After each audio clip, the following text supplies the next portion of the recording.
Good evening, everyone. It's dark, but it's times. Tonight we're going to play the second book from the Golden Dragon series.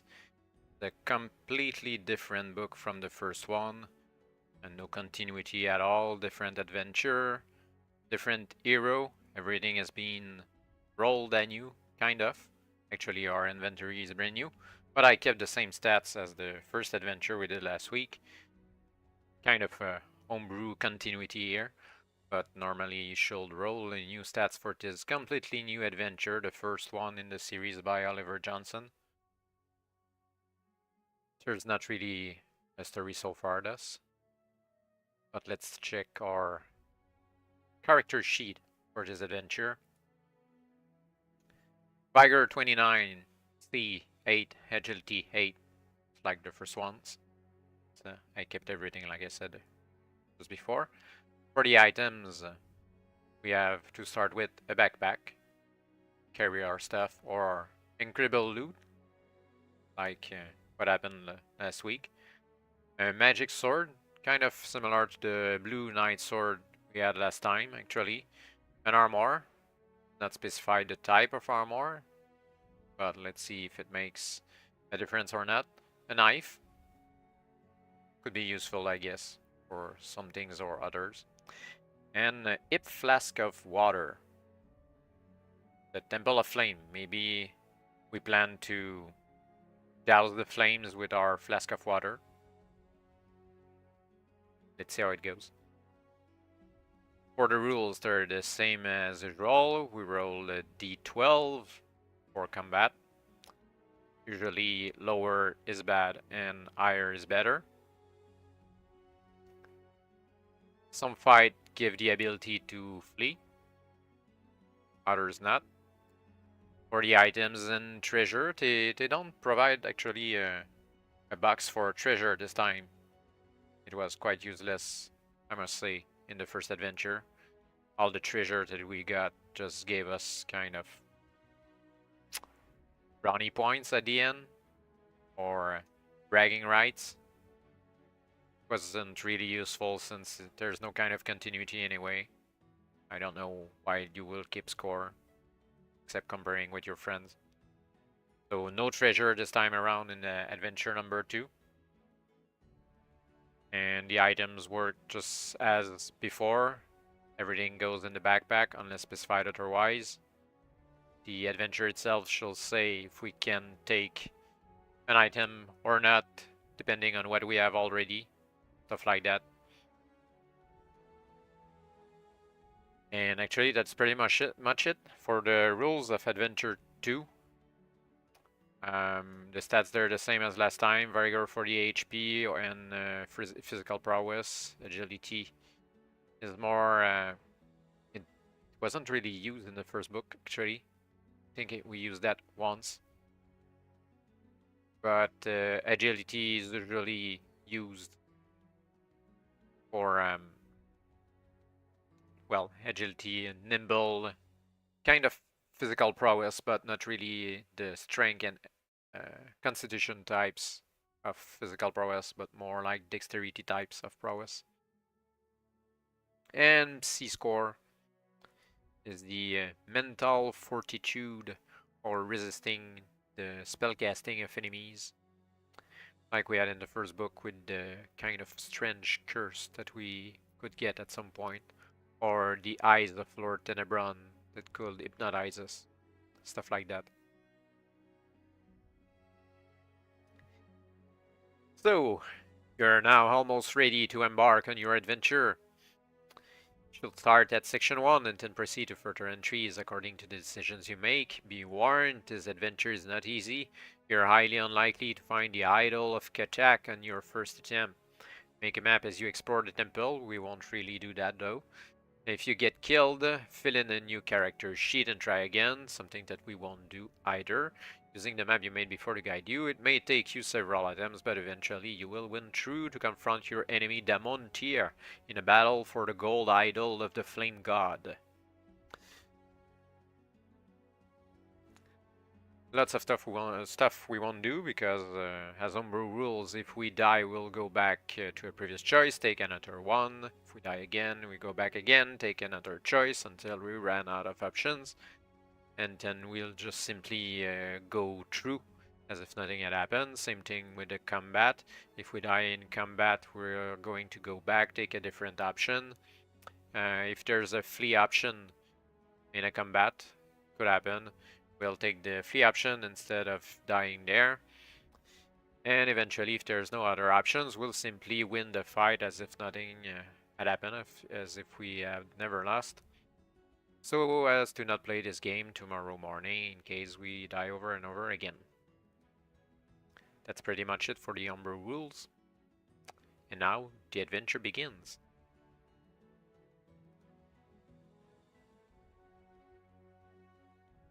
Oh, there's a background here before we start. A little background for book 2. There were 3 of you in the dark. Chamber, you, Valedor, and the man known as Damontir the Mad. The mists of time disperse and seem to fly away as the scene comes sharply into focus before you again. Around you are the crumbling statues and peeling murals of that forgotten tomb. Your comrades at arms, brave knights of Palados, are stiffening corpses pierced by steel or crushed by stones somewhere in the crypts and tunnels above. Valedor holds forth his sword, and a bright lance of light illuminates a carbuncle on the face of the grotesquely carved sarcophagus. Damontir lurks mysteriously in the shadows.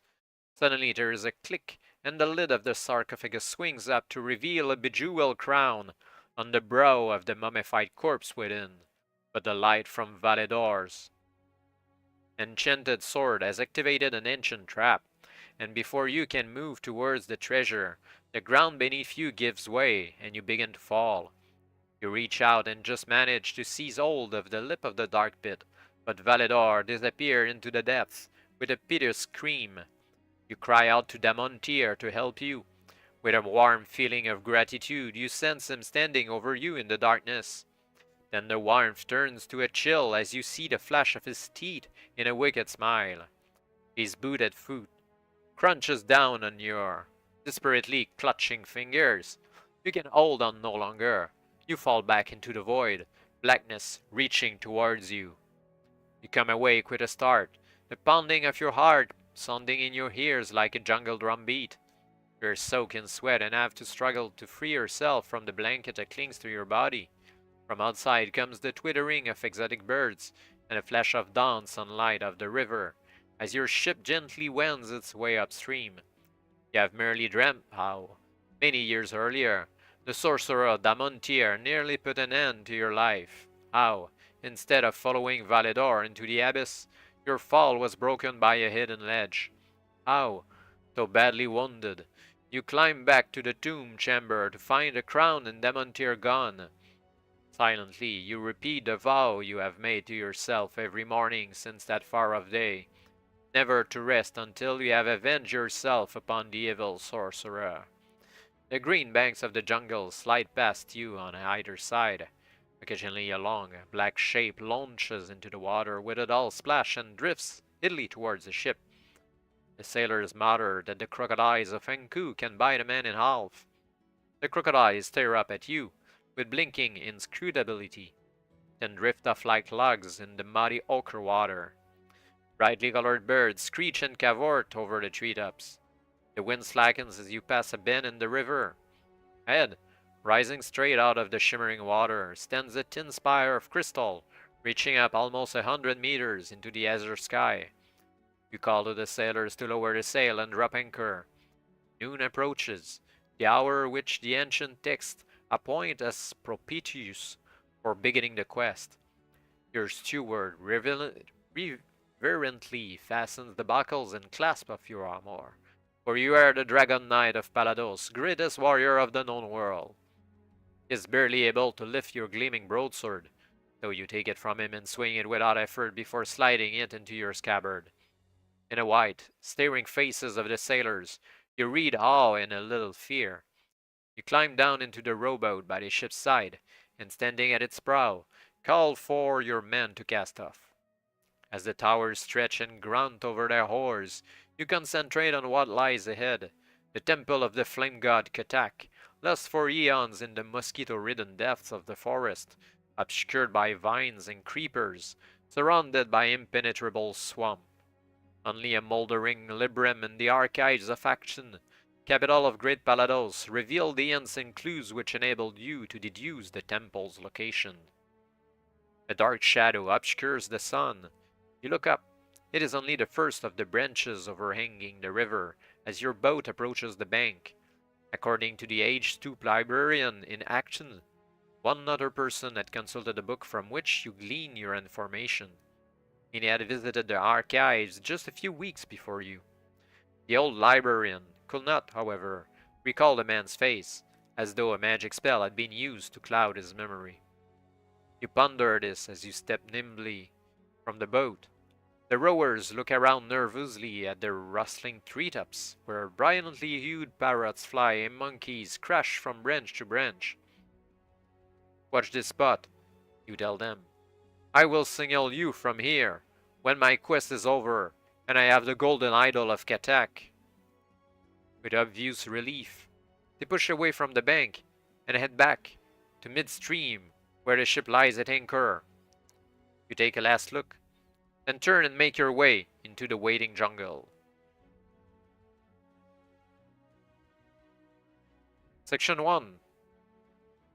Second book from the Golden Dragon series. The Temple of Flame. In the depth of the jungle, the thick canopy of foliage filters the sunlight into lush green and golden hues. You struggle onwards, slowly hacking with your knife through the heavy vines and creepers that block your progress. The ground underfoot squelches with mud that soon covers your boots. Mosquitoes and fantastically colored dragonflies swarm all around in the murky, drenching heat. Snakes, basking in the midday warmth, hang in loose, lazy coils from the branches and hiss disinterestedly as you pass. A gentle breeze steers the treetops, and the sunbeams dropping through sudden chinks in the leaves are like a cascading shower of flickered gold. A parrot shrieks and flutters through a shaft of sunlight, almost dazzling you with a sudden blaze of scintillating color as it does so. Eventually, the going gets easier. After a while, you decide to take a rest. As you crouch down to sip a little water from your hip flask, your gaze alights on an extraordinary tableau which is being enacted only a few paces away. A tiny red-faced spider monkey squats on a flat rock, staring with wide eyes at the swaying head of a large viper that is slowly weaving towards him. The monkey is frozen in terror, and is certain to die unless you choose to intervene. If you wish to save him by killing the snake, or can decide to ignore the incident and continue on our way. I guess that's our first friend of the adventure. We should save the monkey.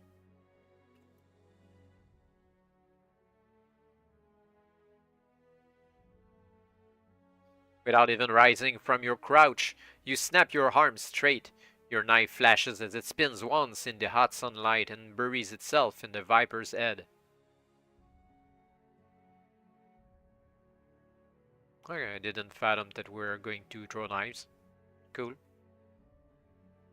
The little monkey watches you incredulously as you stride over to the twitching body of the snake and pull your knife free. His expression is so comical that you roar with laughter as you sheath your knife. Strewn all around the monkey are the cracked shells of small nuts. Clearly he was enjoying his lunch so much that he failed to notice the viper's approach. As you turn to leave the clearing, he grabs two tiny fistfuls of nuts and scampers after you. You had intended to head directly towards the temple of Katak, but suddenly you feel a tug at your cloak, and look down to see that the little monkey has grabbed its M between his teeth. He is very insistent that you should take a different route into the jungle.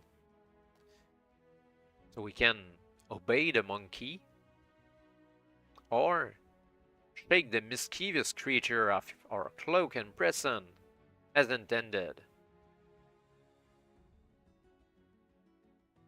Sure, let's follow the monkey. Undoubtedly the best reference that we have so far.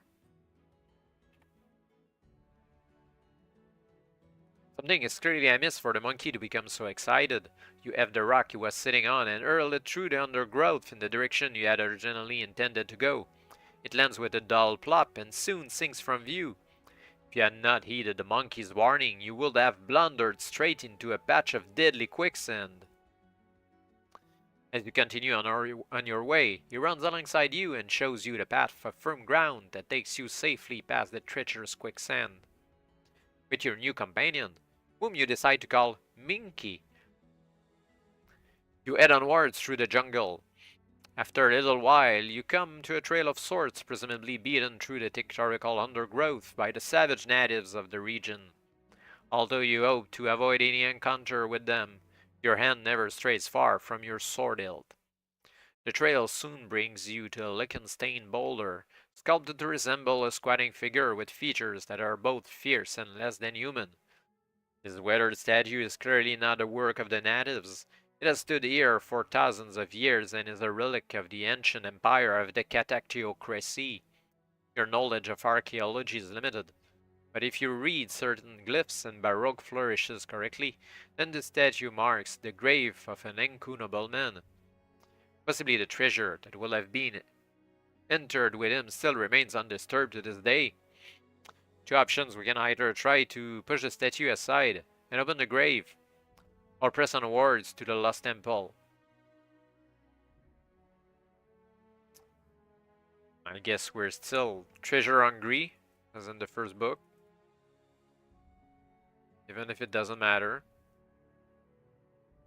So, let's open some tombs. And regret it, I guess. You put your shoulder to the statue and heave. It seems rooted to the spot. At last your titanic effort is rewarded as the statue doubles, crashing down into a thicket. Lose 2 vigor for your exertion in the sweltering heat.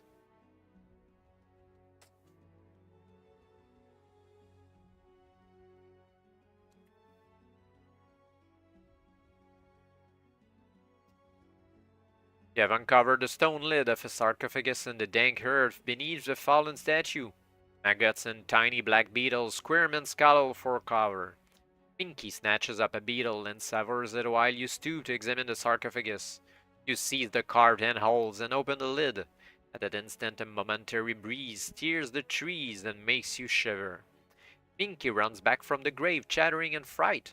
But there is nothing to fear, only the mouldering bones of a long-dead Enku noble. The skeleton could be formed of polished jade, coated as it is with a lime green enamel, which has preserved it through the centuries. It holds a gilded scepter in one hand and wears a pectoral from which sparkling jewels hang like crystallized droplets. You can take either or both of these items.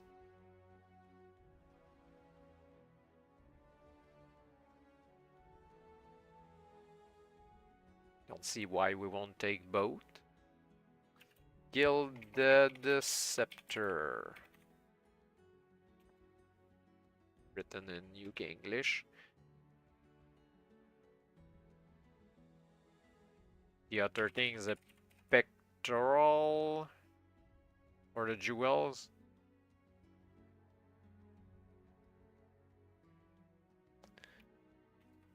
Pectoral with sparkling jewels. Yeah, I guess that's what it is.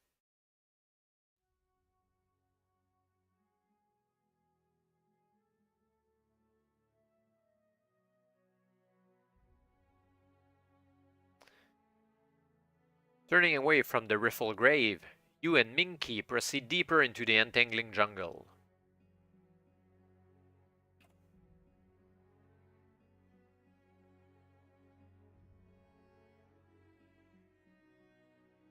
After walking on for some minutes, you arrive at a point where the trail forks sharply to the right. You squint up through the rustling trees to where the sun hangs blazing in the cobalt sky. Unfurling your map, you estimate that the temple lies almost directly ahead of you, if you decide to head straight for your goal by chopping your way through the thick foliage. Or, second option, we can decide to remain on the twisting path.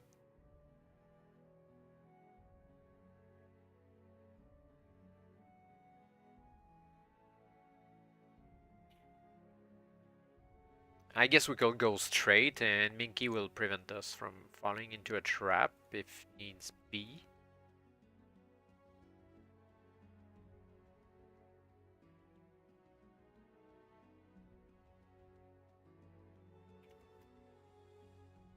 Between the trees, you discern the faintest signs of a straight path leading ahead. As you step forward, you find you are treading upon ancient flagstones, green and springy with moss. This is not merely another of the crude native tracks. With Minky beside you, you walk steadfastly for about an hour, making good headway thanks to the centuries-old path you have found. It is now mid-afternoon. Your sun-bronzed face is bathed in sweat. A thick curtain of flush fronds bars your way, and you push them aside to reveal a breathtaking sight. In a vast clearing entirely free of vegetation, tier upon tier of grey basalt rise up before you. It is the magnificent pyramidal temple of Katak, lost to civilization for 20 centuries. Hundreds of withered creepers choke the crumbling blocks on the broad flight of steps that ascends the pyramid's eastern face. In the shattered edifice at the summit, you will find the entrance to the catacombs within. You move quickly across the wide clearing to the pyramid's base. You are just about to start up the dusty stairway when you are brought up short by the sound of voices. To your amazement, you see two men at arms strolling into view around one corner of the pyramid. They're about 60 meters away. Two options: we can either hail them or duck out of sight before they notice you. I think we should duck out of sight, since we don't know what those men are doing there. We're supposed to be alone, except the mysterious men that came weeks before to the librarian.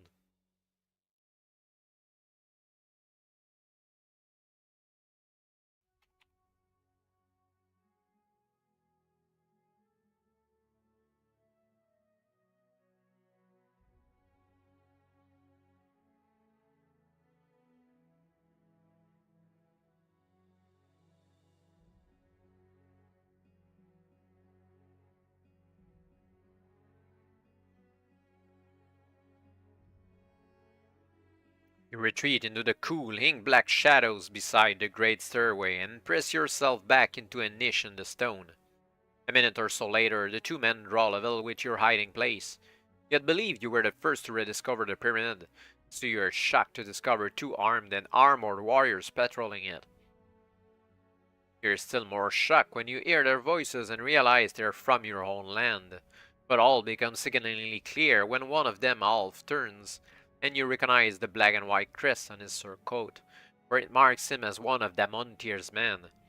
Somehow your hated foe has beaten you to the temple, perhaps by a margin of only hours or minutes. They stop to swig rough gin from a hip flask, and you take the opportunity to eavesdrop on what they are saying. "Blood is for a lark," growls one, slapping away a fly that was feasting on his beefy neck. "I can take the boredom and the eat, but these insects are going to drink me dry before the boss gets back. Why the natives with him, I wonder know." "You great Burke," his companion spits on the bark earth.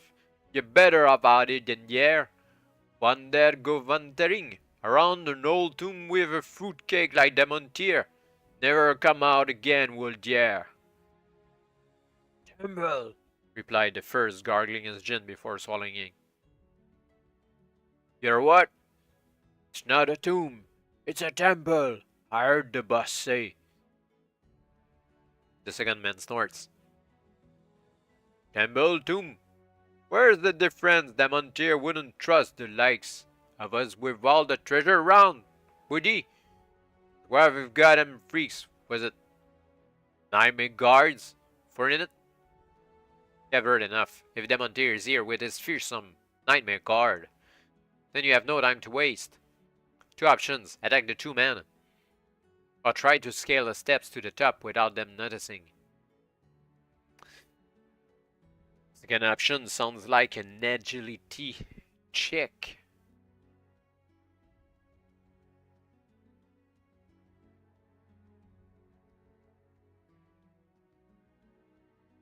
I'm not sure how we can do that out in the open though.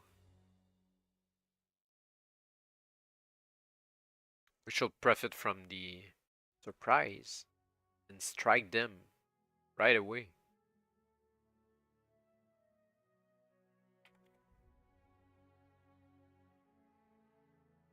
You break from cover and leap towards the startled sentries. They stare aghast at you, a resplendent and terrifying figure in your gleaming regalia of battle. You may add 2 to your dice roll in the first combat round only to represent your advantage of surprise.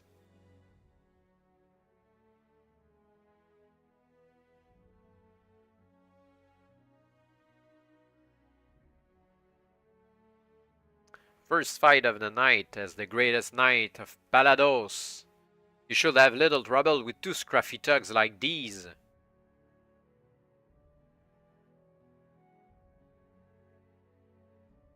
What happens when we run a fight with 2 opponents?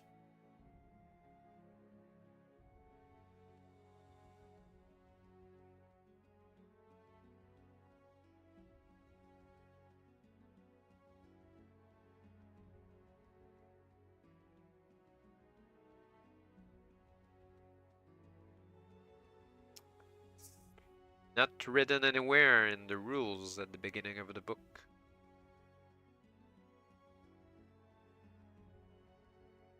I guess we only hit them one at a time, but they can hit us twice.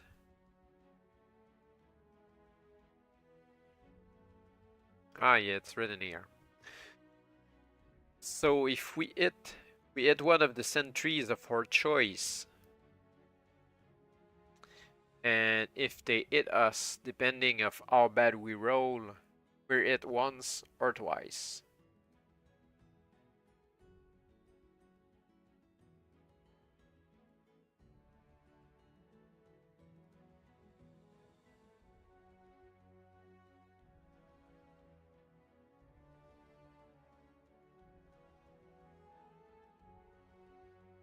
Okay, so let's start this fight. We need to roll 2 dice, 2d6, right, and not 1d12.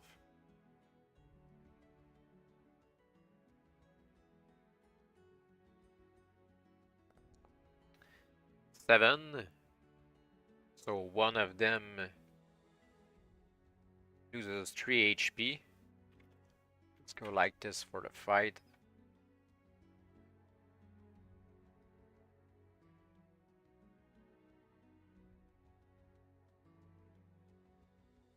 I don't see why we will divide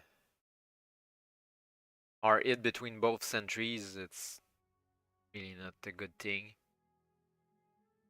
And technically, if one of them die before the other, we can be it twice, even if it's not written. Okay. We're going to have to make new homebrew rules for this fight. 5, so we are hit once. We lose 3 Vigor.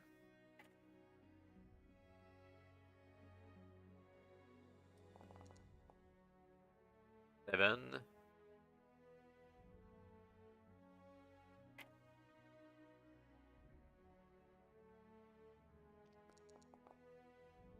Four. Not too horribly bad yet. 6. And the first sentry is dead.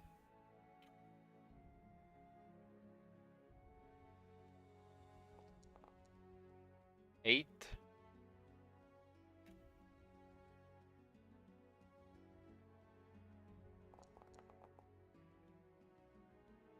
Six. Second one is it again, and most probably last roll. 7. Yep. The second sentry is dead as well. Oh, when you have put one of them down. Oh, okay.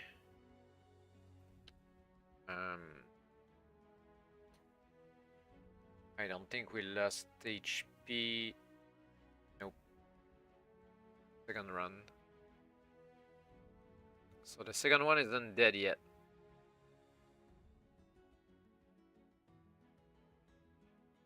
The remaining sentry watches in terror as you cut down his comrade. Throwing down his sword, he sprints for the edge of the clearing. Minki chases him a little of the way, screeching abusively and hurling nutshells, then gives up and scampers back to your side. You watch as the fleeing sentry wades into the jungle and is lost to view. He clearly prefers to take his chances with the natives and wild beasts and face you in single combat. Wise choice. You slip your blade back into its scabbard and bend to examine the other man's corpse. You find 8 gold pieces and a hip flask of gin.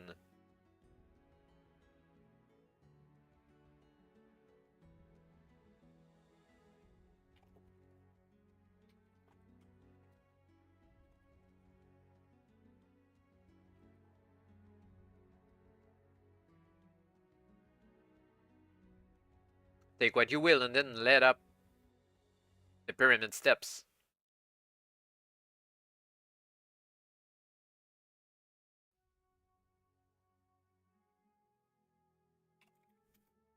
Your climb to the summit is not nearly so arduous as you had expected. Although a shimmering haze of heat rises from the dark basalt steps, there is a steady breeze which seems refreshingly cool after your trek through the steaming jungle. The sun burns relentlessly down, throwing elaborate shadows across the grotesque carvings, which leer at intervals from the sides of the stairway. These stone faces are fanciful representations of Katak's 16 celestial emissaries, once venerated as demigods. Ignorant of this, little Minki capers irreverently over them as the two of you ascend the steps. As you near the top, you pause and turn to stare out across the trackless, verdant expanse. You cannot see the river itself from here, but you can just make out the sparkling tip of the crystal spire next to which your ship lies at anchor. Minki tugs at your boot, upping from one foot to the other, on the oven hot stone, as if to tell you that he does not appreciate the delay. Chuckling, you mount the last few steps to the pyramid's flat top.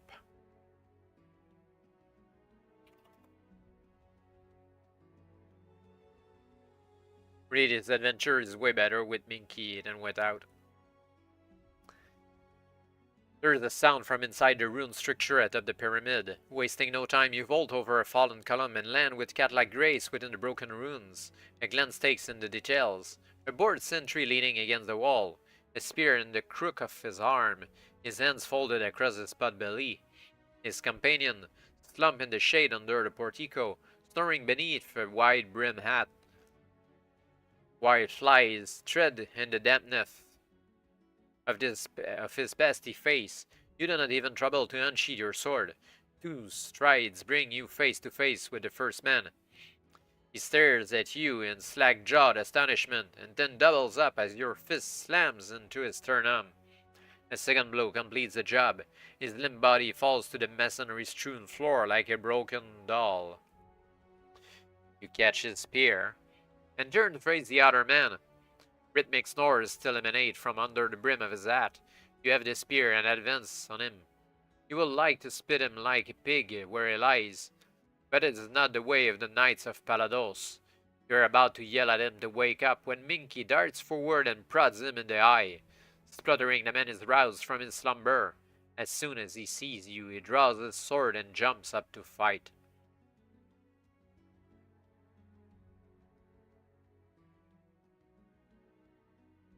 Another sentry with Vigor 9.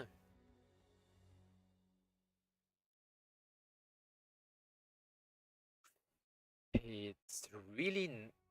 I really don't know why we're fighting this guy. Well, there's a chance that we're it.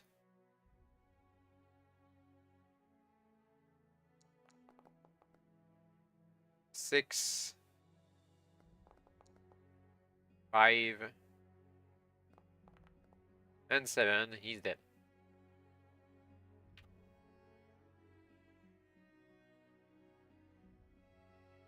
I think it's the easiest fight I've ever found inside a gamebook.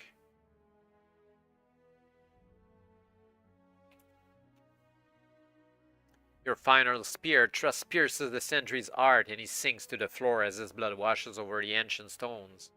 You may keep the spear if you wish. Note it down on your character sheet if so.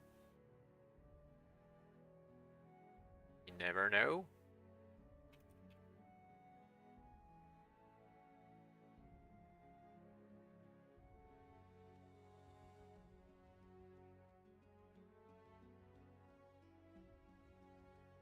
You look around the ruins for ways down into the pyramid.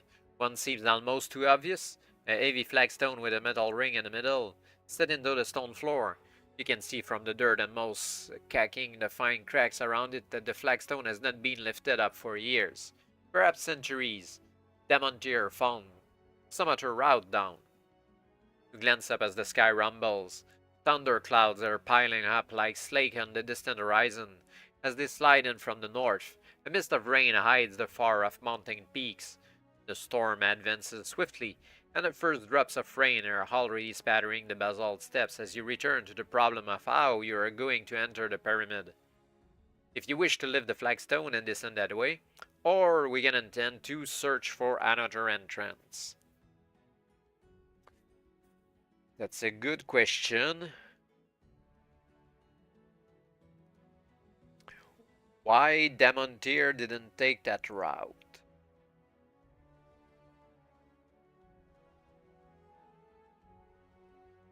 And should we take the same route as Damontir to enter or not?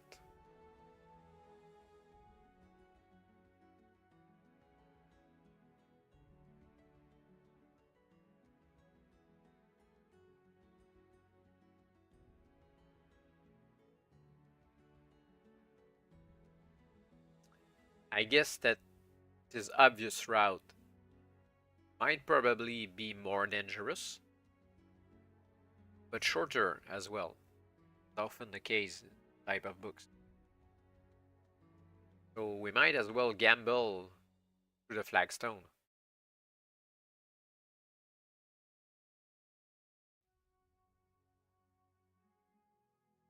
You heave the flagstone up to reveal narrow, twisting steps descending into the darkness below. You draw your sword, and the magic within it creates a harsh blue light that arcs along the blade. You can see now that the steps are carpeted with dust that has accumulated through millennia. Bas-reliefs along the walls show an unconstrained relish in depicting the minutiae of flayings and blood sacrifices. With Minki chattering nervously at your heels, you walk down through air so dry and stifling that it seems to begrudge you your every breath. At the bottom of the steps, you pass through a narrow triangular archway into an antechamber with an exit in the north wall directly opposite you, and faded tapestries covering the entire length of the wall to your right. Two options: we can cross the room and leave to head north, or look behind the tapestry first. I remember in Descent to Avernus, looking behind the tapestry was a really bad idea. But we're not in Dungeons and Dragons,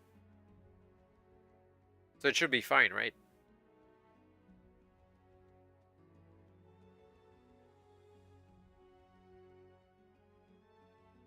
The moldering threads of the tapestry rot and shred away like cobwebs at your touch, leaving you staring straight into the eyes of a grim-faced warrior with a glowing sword. You jump back startled, but it's only your own reflection in a huge mirror. You find it odd that the shimmering surface of the mirror has not deteriorated in so many years. Perhaps the priest of Katak placed some preservative enchantments upon it. You laugh as you notice Minki glowering at his own reflection and lift him up onto your shoulder before leaving the room and heading north.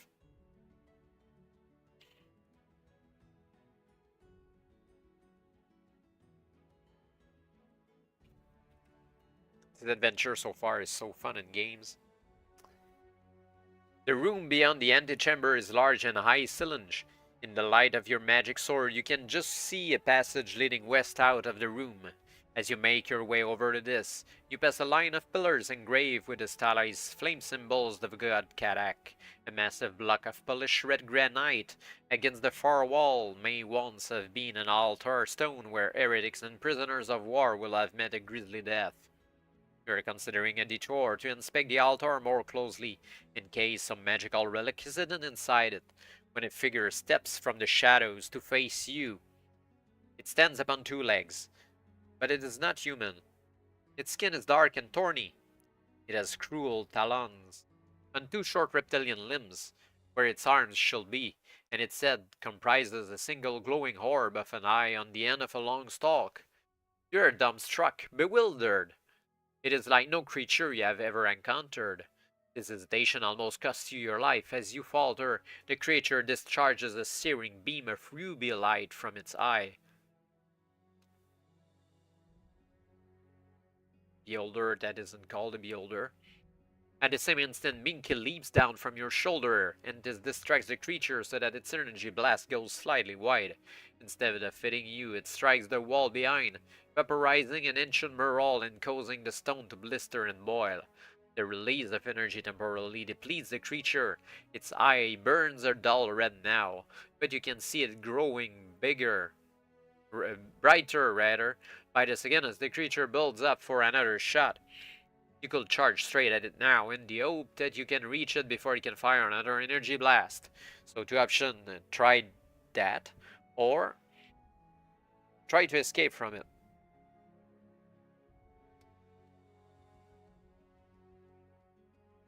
I guess we should trust our agility here, maybe.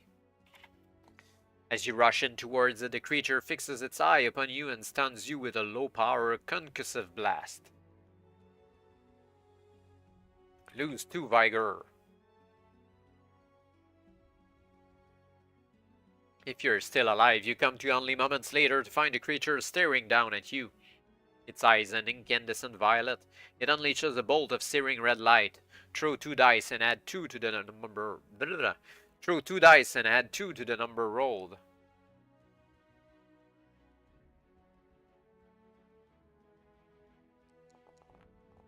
That's 7 plus 2, 9.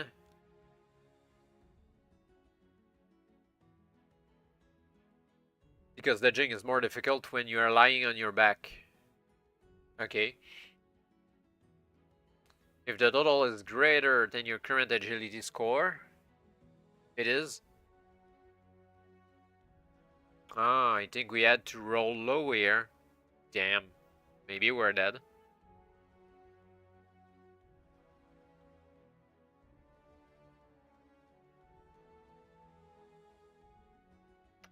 Yep. Cheap dead 2 dice again. You try to evade the bolt, but they're too slow. Glowing plasma ignites your clothes, melts your armor and flesh, chars your naked bones. You're dead before you can draw breath to scream.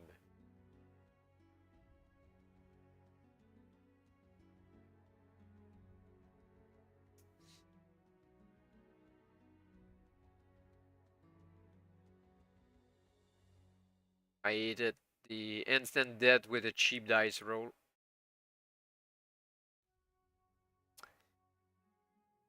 So let's take the other option. As you roll aside, you can feel the heat of the energy blast passing close by you, where you were lying a moment earlier.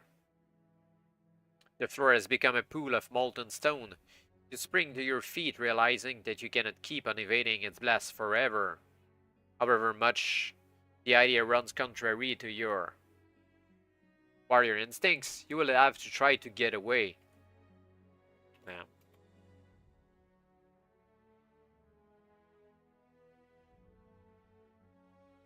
where will you run on? The passage to the west wall, or the way you came? I think we shall take a different route.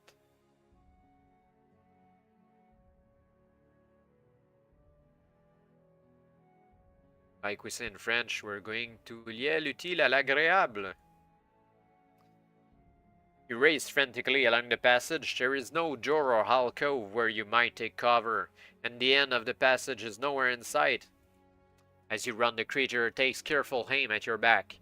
You keep waiting for the bolt that will shrivel the flesh from your bones and scatter your blood in sizzling droplets. We're dead again. Searing energy lances through the air to strike your fleeing form. You are dead in less than a second. But we had absolutely no idea that it will happen. Okay, let's go back again.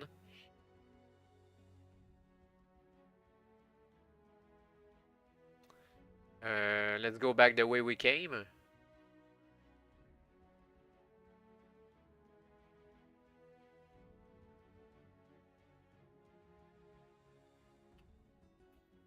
With Minki fleeing like the wind ahead of you, you race back into the antechamber. The creature lopes awkwardly in pursuit, its huge eye bobbing as it tries to take aim for the blast that will end your life. You are directly between the creature and the tapestry-draped wall. You turn to face it. The single eye shines like the sun, bloated with energy. Oh, yeah, right. I get what is going on here. You're sure it is about to fire, and you hurl yourself aside with a speed born of desperation. Roll 2 dice.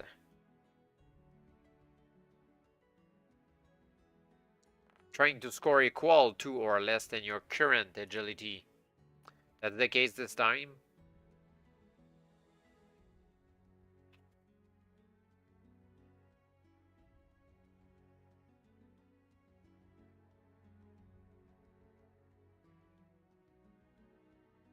You hit the floor with a bone-jarring impact, but at least you're still alive. There is a thunderous crack and a burst of heat like an open furnace as the energy blast shoots over your head.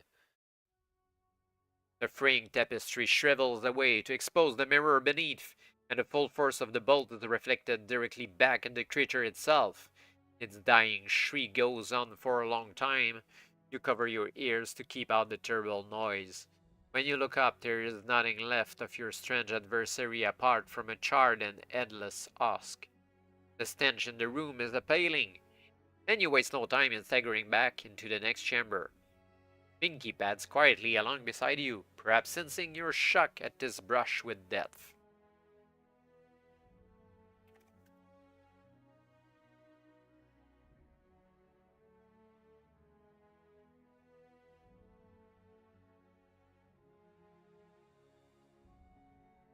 The priest-lords of the Enku Empire will hardly have left such a formidable monster in this room unless it was guarding something of great value or power. Sure enough, your search of the altar stone quickly uncovers a concealed recess in which lies an ornate golden chalice. You hold it up in the blue light cast by your sword and admire the intricate workmanship. If you wish to pour some water into the chalice and drink from it, or we can put it in our backpack for now and head west out of the room. Do we need to do like in Indiana Jones here?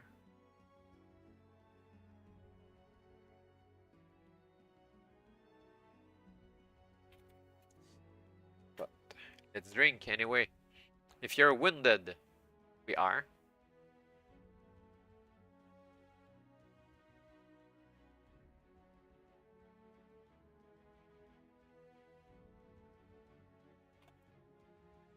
As you drink from the chalice, it automatically casts a healing spell upon you. Increase your current vigor by 6 points. We'll take it. Unless this will take your vigor above its normal score, in which case any excess points are lost. This healing spell draws on your own innate psychic reserves, reduce your Psi by 1 point for the time being.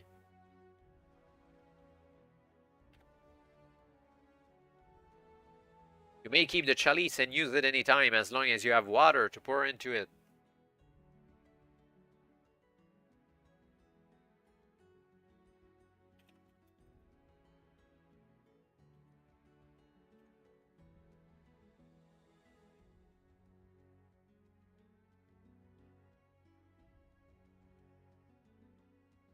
Each time you drink, you will gain 6 vigor points and lose 1 Psi point.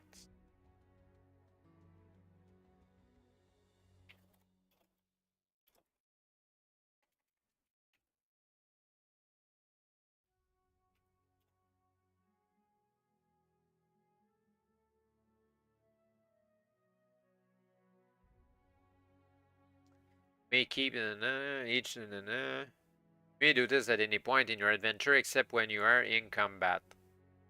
You must not use it if that will reduce your Psi score below 2, however. After putting the chalice into your backpack, you head west out of the room.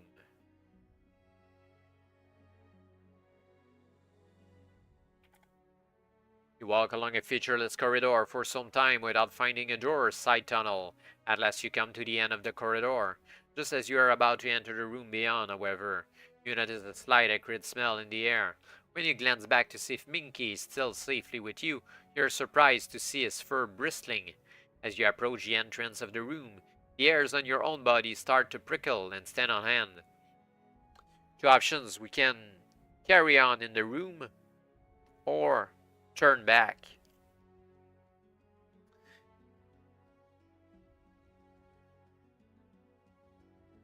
It really sounds like a big trap, but if we turn back, where are we going to go anyway? Let's go head on into the traps. Lightning traps, most probably. As you cross the threshold into the room, there comes a harsh sound like a ship's mast snapping, and a bolt of magical lightning cackles from the walls to engulfs you. For a moment your muscles lock rigid and you are held in a paroxysm of pain. As the coruscating light around you fades, you're released from your paralysis to fall forward into the room. Lose 5 vigor points. Well, I knew it would happen. If you're still alive, you lie in the dust for a few moments while the memory of your torture fades. Your mouth is dry and you feel quite weak. Minki is beside you, pawing at your arm. In spite of the pain, you are glad that he was behind you. If the bolt has discharged through his small frame, then it will surely have killed him.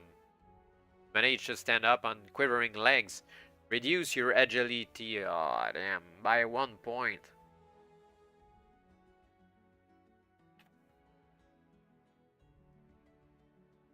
And look around you. You are in a wide, shadowy hall, which may once have served as a convocation chamber for the worshippers of Katak. The floor is shrouded under centuries of dust. As you move further into the room, the light of your sword falls upon 2 bronze-bound doors to the west. There seems to be no other way on from the hall, so you cross to these doors. You can take the one on the left or the one on the right.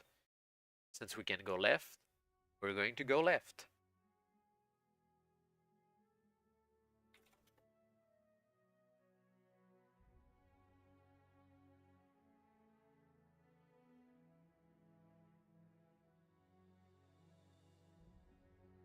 A gust of wind arises as if from nowhere as you swing the door open.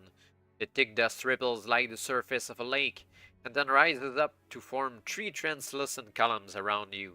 Images take shape within the swirling motes. At first you think it is a trick of the light, but then you see glimmering eyes like candle flames, and swords like shafts of moonlight. 3 spectral warriors surround you, ghosts from ages past. You must pray that the magic in your shining sword is enough to lay these murderous phantoms. So 3 spectral warriors of 9 vigor each.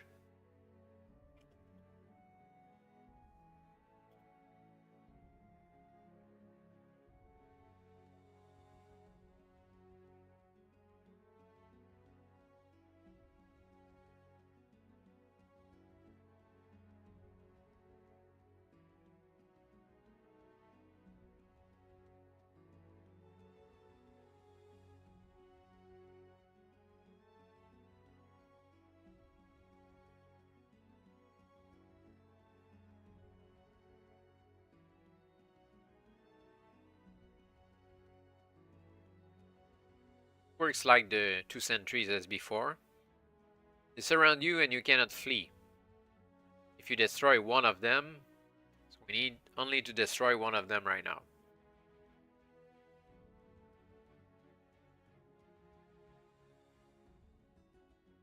We need to roll 8 or more.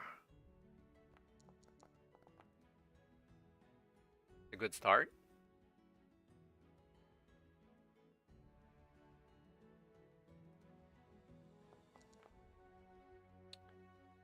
Not as much good for a 3.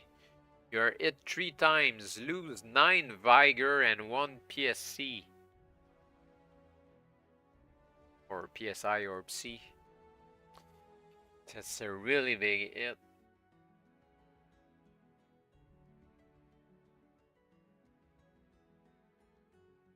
Minki, please help us. 6, you're hit once.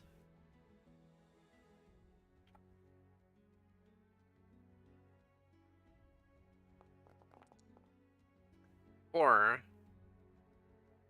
Oh, it's really not going well.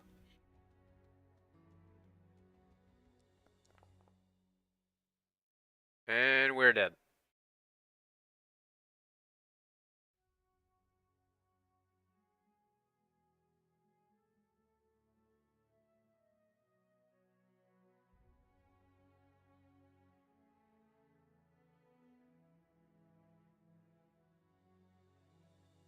Did we have a different choice? I guess going right instead of left. Yep, so let's go right. And reset our vigor points.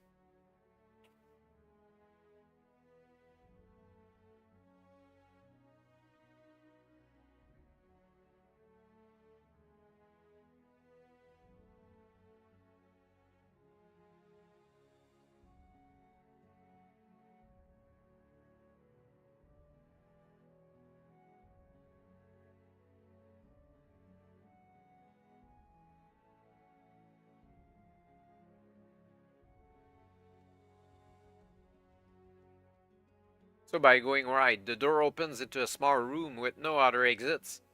There is a black marble pedestal on which rests a grinning skull. Two options: we can step in the room to examine the skull, or close the door and try another one. We can't really try the other one because we're going to die at the end of the 3 spectral warriors, so let's go examine the skull. It's really not going well in this adventure so far. We died thrice in 15 minutes. Just as you are reaching for the skull, it suddenly ignites and floats up into the air, a grisly apparition, red and pale gold fire. Two options. Not really two options. If you are wearing a jewel pectoral, we do have a pectoral with sparkling jewels that looks like crystallized droplets.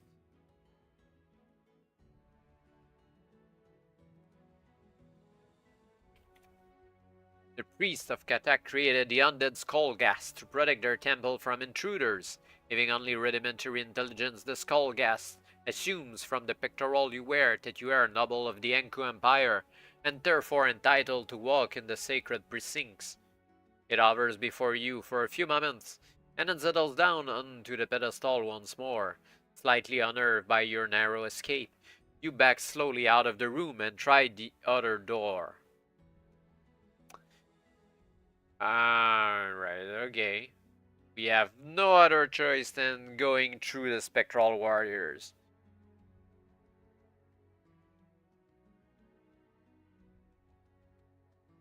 Let's try again, shall we?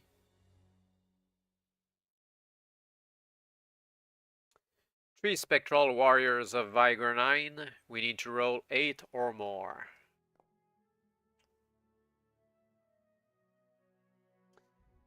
Not a really good beginning.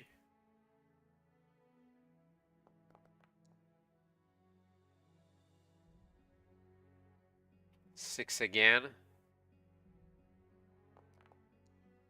5, it's worse. Just need to land 3 hits. 8, okay, first hit.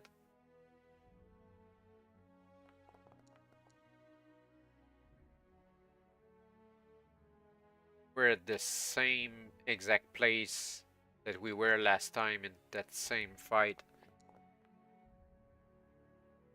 Oh, we landed it. Alt or C is at 7 and not 6.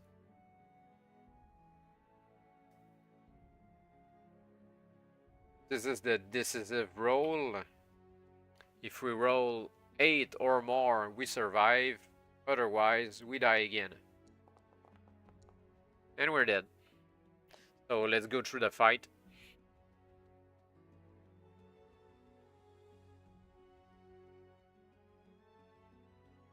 Since we have no other choice.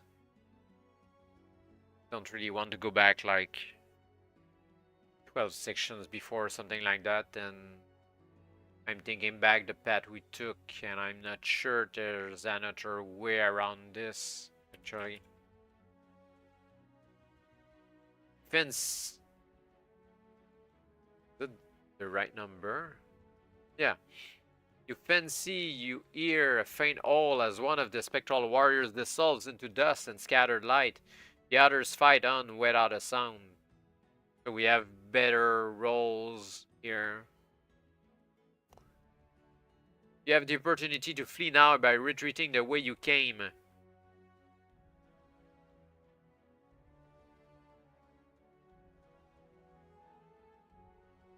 But if we flee, we need to roll the dice twice. Oh, damn. But right now, we need to roll 6 or higher.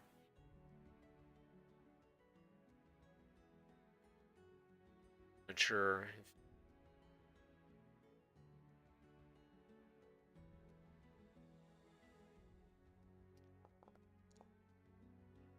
Nine. 6. And 10. Okay. You got 1. If you fight on and destroy another.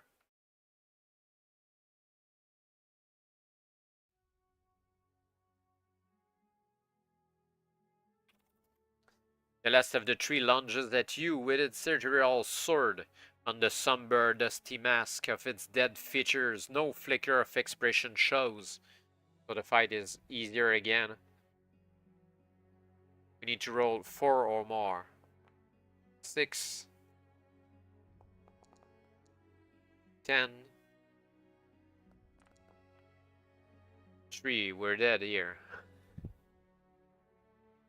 I think we're going to take the flee option then.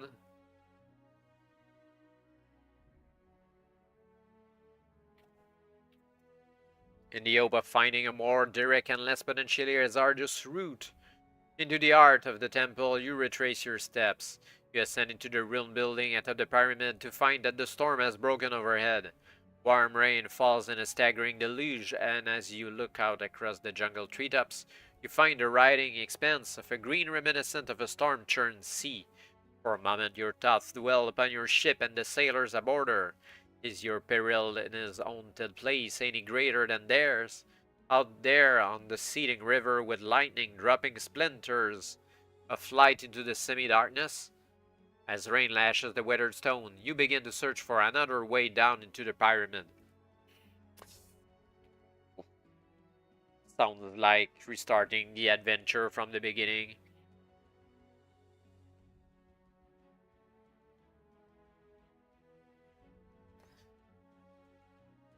I'm not sure if we still have water as well, since we drank some before. Is the flask of water empty now?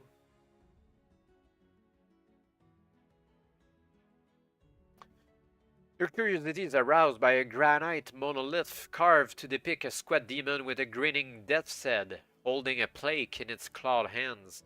You step up onto the circular dais in front of the monolith to examine this plaque more closely.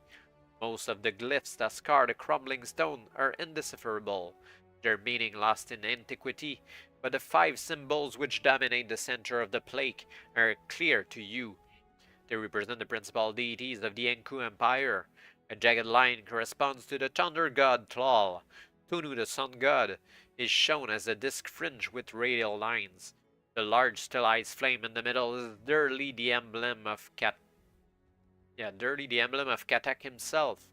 The open outline of a skull denotes Iktek, the god of the netherworld, and the last glyph, a short spiral, represents the Enku deity of arts and crafts, whose name is now forgotten. In some mysterious way, you feel compelled to touch one of these glyphs, but which?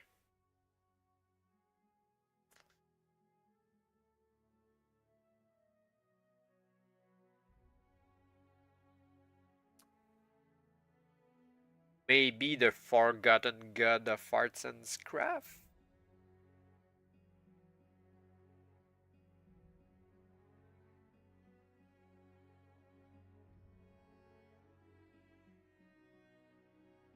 Oh, that's quite a big paragraph here. You reach out your hand.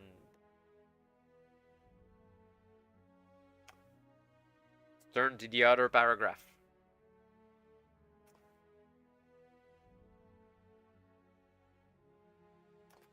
As you stroke your fingertips along the weathered lines of the glyph, there is a sudden shriek of metal gears from under your feet, and then the circular dais on which you are standing shoots up like a piston and slams into the basalt ceiling.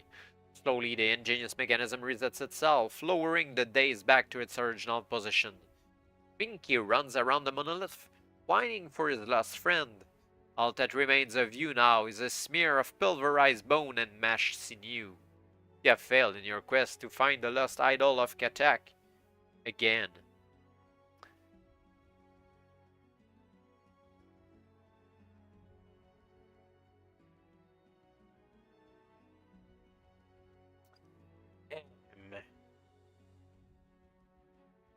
All the while I thought that we had to push the symbol of Katak since it's his temple.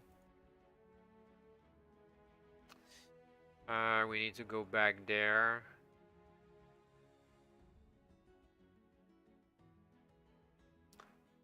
Katak, the stylized flame.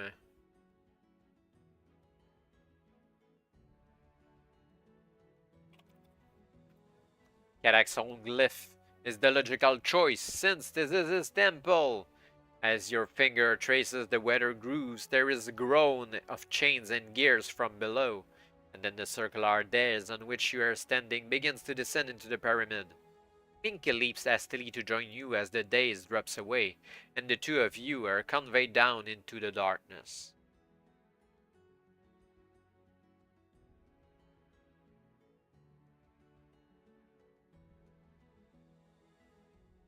You stand in an antechamber from which two passages lead west. Right to go east, but anyway. Incomprehensible votive carvings cover every inch of the walls. As you step off the dais, it rises back up to the roof, sitting out the daylight in the hiss of falling rain. You hold out your enchanted sword before you. A blue radiance shimmers from its blade, illuminating your surroundings and throwing the carvings on the near wall into sharp relief. Which way will you go from here? Left or right?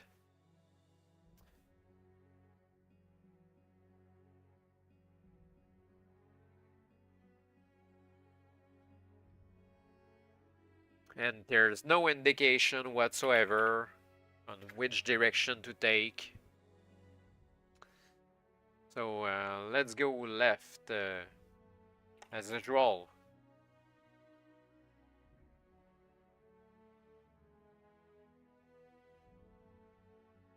The passage brings you to a large high-ceilinged chamber. A torn silk robe lies at the entrance by your feet, seeming like a pool of black ink on the marble floor. When you steer it with the point of your sword, a fine grey ash spills out. This tells you that it is the remains of one of Damontir's nightmare guard, silent, demonic assassins that crumble to dust when they are slain. Your enemy took this route into the temple labyrinth then. Minki instantly pause at a second similar robe. You discover what killed them as you pass along to the far end of the chamber.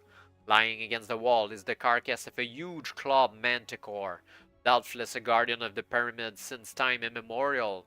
The blood which flows from its many wounds is still sticky, still warm. Damontir and his retinue cannot be very far ahead of you. Cautiously, you press on deeper into the labyrinth.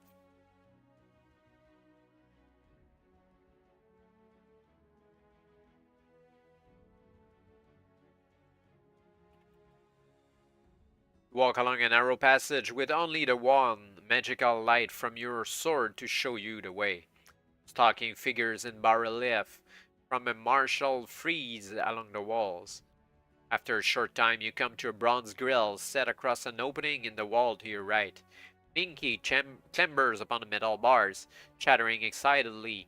Out of view, the passage recedes into the darkness. Two options: we can go on, or try and break the grill down.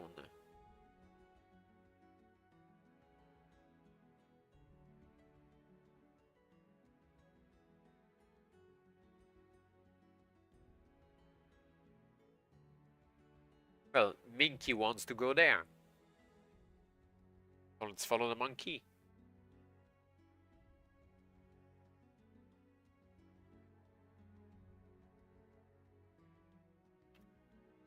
The effort will cost you 1 point of vigor.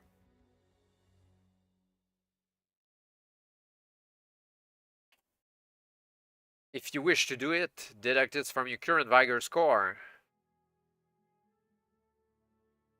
There we go. 50% vigor just to go there. You place your sword on the floor beside you and seize the bars of the grill with both hands. Minki watches in intrigue as you brace yourself to push at the grill with all your strength, pitting your flesh and bone against the corroded bronze and crumbling mortar. Suddenly the grill gives way, falling in on the dusty floor with a metallic clang. The noise echoes eerily along the hushed corridors. Passing along a short entrance tunnel, you find yourself in a narrow pillared chamber. There is another tunnel leading from the north wall directly opposite you. In the hot smoky light of 2 braziers, if they burn here since ancient times, were the spells of the Enku priesthood so powerful? You see a magnificent cloak of richly colored feathers hanging at the far end of the room. Will you take a closer look at the cloak, return to the passage and go, or cross over to the tunnel in the north wall? Let's go to the cloak. I'm looking for ways to heal myself.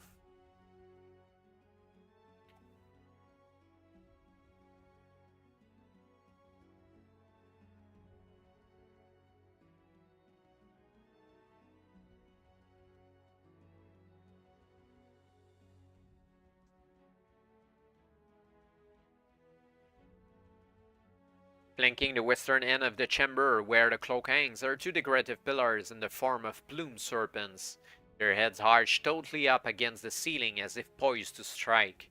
You step between these with some trepidation and inspect the cloak.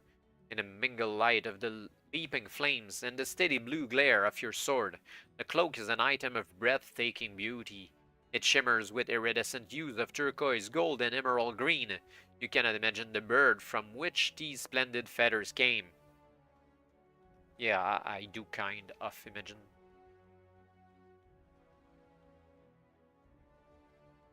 I guess we should take the cloak. Where we are at right now, anyway, we have nothing to lose except 1 vigor point. After discarding your whole cloak, you take the cloak of feathers down from where it hangs and drape it across your shoulders. As you turn to leave the room, you see that Minki has become quite agitated, darting to and fro as he utters long wailing cries. You soon see the cause of his alarm. The serpentine pillars are slowly uncoiling. There is the sound of stone grinding against stone as the huge creatures move to block your exit. You tighten your grip on your sword and prepare to give battle. Well, I knew it was going to happen. However, it's a Vigor 12 Stone Serpent, and we need to roll 2 dice, 6 or more, or we're dead again.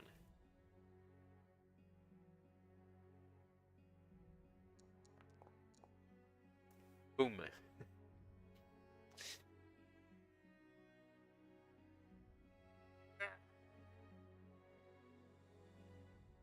It's really getting tedious.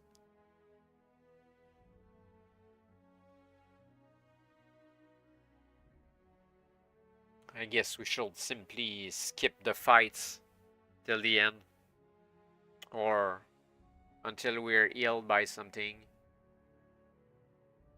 And if we reach the boss fight, I can simply dunk all my C points into Vigor as if we were using the Chalice of Healing.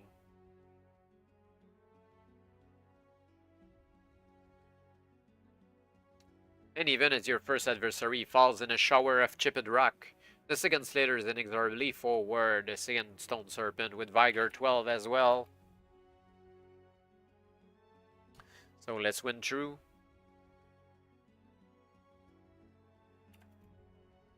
The serpent shudders and spreads its plumage in a terrible hollow shriek. Sparkling crimson dust gushes forth from the many deep gashes your sword has cleaved in its stone body. The floor shakes as the serpent crashes down at your feet. Curious to scoop up a handful of the dust these strange creatures bled. It is powdered ruby, perhaps imbued with magical properties. If you wish to fold some in a cloth and take it with you, you may do so.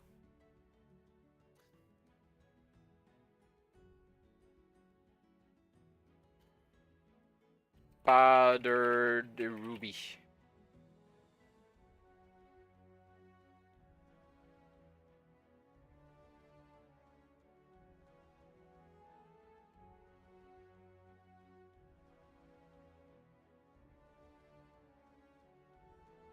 Will you now leave by the tunnel in the north wall, or will you go back the way you came?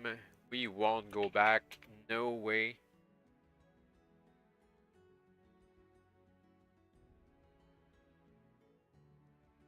There's another bronze grill at the end of this tunnel. As before, forcing the grill will cost you 1 point of vigor.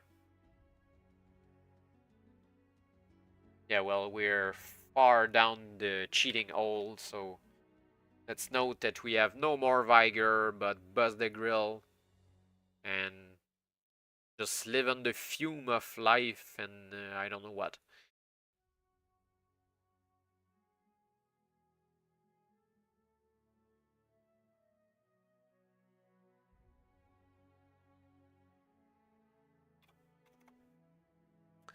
The grill crashes to the dusty floor of the passage. You step through. As in the other passage, bas-reliefs form a warlike procession along the walls. The air is stale and dry, and you moisten your lips with a little water from your flask. Seems that we still have water in our flask. So, can go below 2. Let's dump 5 points. Not really 5. 4 points. Yeah. So we go back to 24. And we'll go with that. So it goes for the rest of the adventure. Cheat mode off.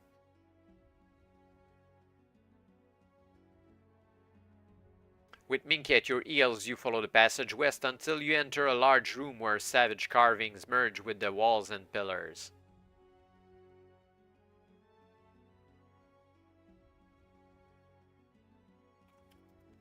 There is a large rectangular pit at the southern extremity of the room. On a plinth in the middle of the pit, level with the floor of the room, rests a large casket of black wood. There is barely more than 1.5 meters between the edge of the pit and the plinth. You could jump across quite easily, although you find it discomforting that the light from your sword does not reach far enough to show you the bottom of the pit, if you wish to leap onto the plinth. Or we could rather leave the room through the archway in the west wall. We can jump that, no problem. You set your backpack down on the floor and leave Minki squatting on top of it as you jump across to the plinth. To your relief, it does not shift or drop away under your weight, nor does there seem to be any kind of trap on the casket as far as you can tell. However, the moment you open the rusted clasp and lift the lid, a thick cloud of jet black vapor billows out around you. So we can either jump back to escape the vapor, or hold our breath and find out what's inside the casket. Let's go brute force the thing.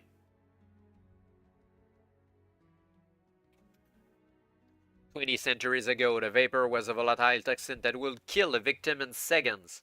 You're indeed fortunate that it has oxidized and degenerated over the years. It is now no more than a mild irritant that causes your eyes to water.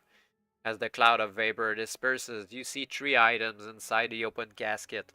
A bronze ring, a bottle of blue liquid, and a belt adorned with polished stones. We can leave these where they are, or take any of the items, but we need to remove them from the casket in a specific order. So let's start with the bottle. Seems like the easiest one to take.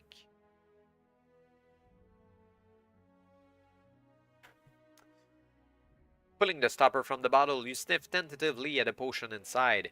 It is odorless. You may drink this potion at any point during your adventure, including now, except when you are engaged in combat. When you drink it, you should turn to Section 101 to discover what effect it has on you. But remember to make a note of the paragraph number you are at before you do, because 101 will not redirect you to that entry.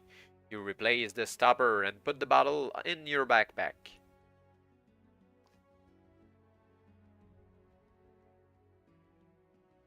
Need to write Blue Potion 101.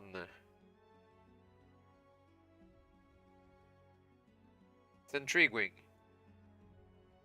If you have not yet done so, you may now take the ring or the belt or ready to leave the room.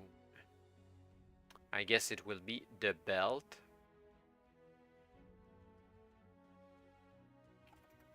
Disappointingly, you experience no surge of strength as you fasten the belt around your waist. Perhaps it has magical properties that will become obvious later. I guess I will note it as well, even if it's not written.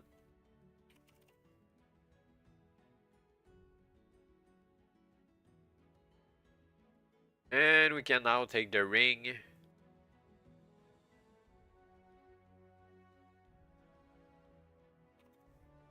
You slip the bronze ring onto your finger. It is a magical ring of intangibility. You're certain it will be of use at some point in your adventure. Ring of intangibility.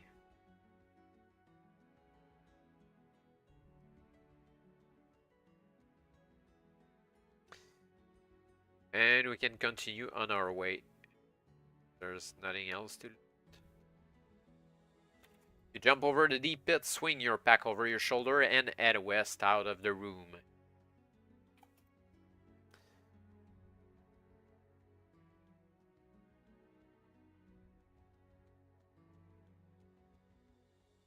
You have not gone much further when the corridor you are in joins a second corridor running north and south. You decide to head straight on.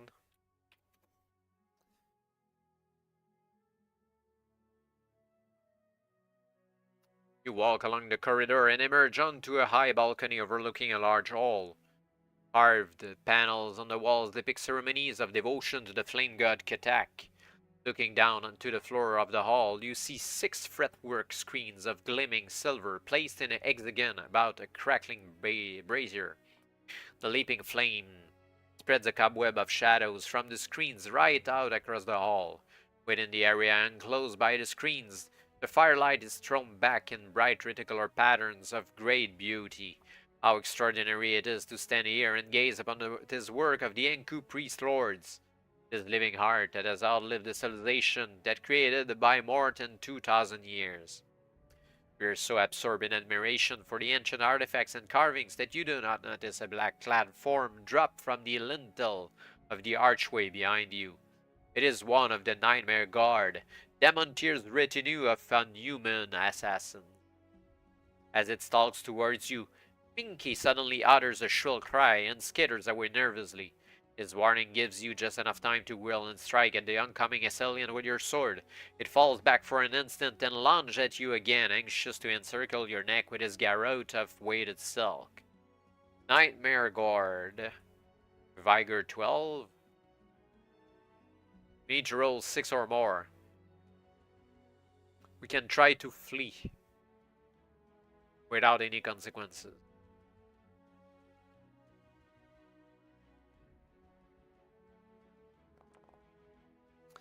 Seven, so it's it loses 3 vigor. What's kind of scary is if we roll 5 or less, we need to turn to a specific section.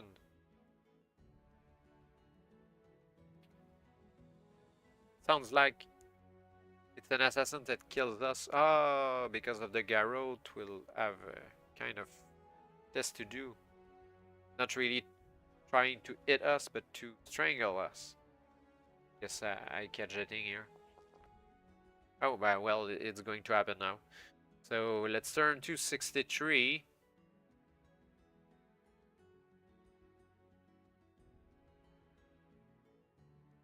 There's no 63.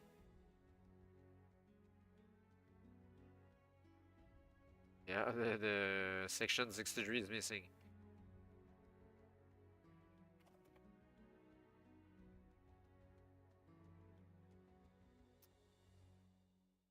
Okay, I guess I'll need to look this up.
Seems that some of the first editions of this book are missing two sections and maybe part of some others. Trying to find them somewhere on the internet.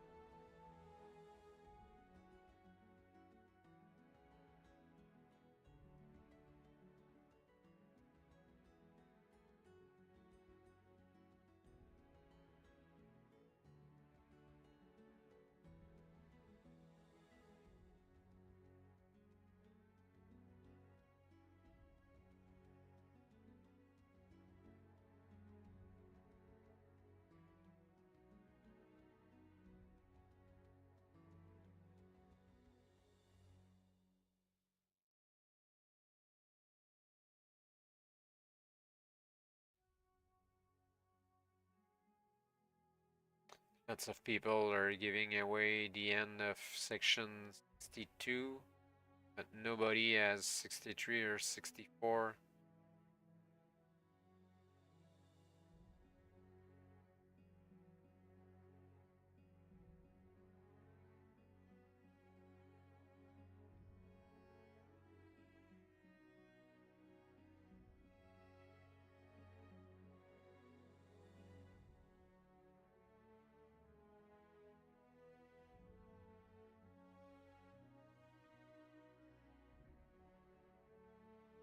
Damn.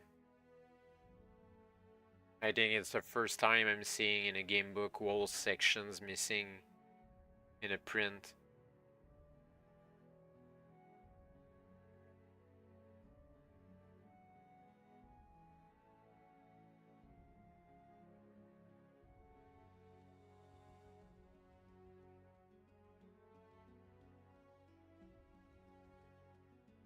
Okay, so I'm not finding the sections missing.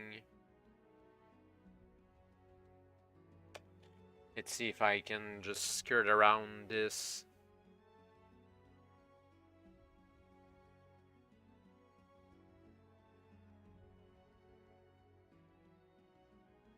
Well, I just don't have to roll badly, I guess. Let's just go through the fight and kill the Nightmare Guard. Just stupid at this point. Minki shrieks and chatters and cavorts along the balustrade, elated at your victory. A sulphurous tang assaults your nostrils. The robe at your feet is crumpling into shapeless folds, and a thick yellow vapor wafts from it as the body within disintegrates. The fate of all the Nightmare Guard when slain is to return to the smoldering ashes from which they were created. You lift the creature's garrote from where it lies. It is only a scarf of midnight blue silk decorated with a pattern of white skulls, a thing seemingly harmless even if it in questionable taste. Yet in the expert hands of the Nightmare Guard it became a little weapon which almost robbed you of your life. You drop it by the limp black robe and, gathering up Minki on your shoulder, descend a staircase at one end of the balcony to the floor of the great hall. You move along past the screen brazier, your own shadow sharp against the diffused bars of light and shade, towards a pair of doors in the center of the east wall below the balcony. The doors are heavy blocks of mahogany, inlaid with sculpture panels of smooth coral. There is no other way out of the hall, so you pull them open and step through.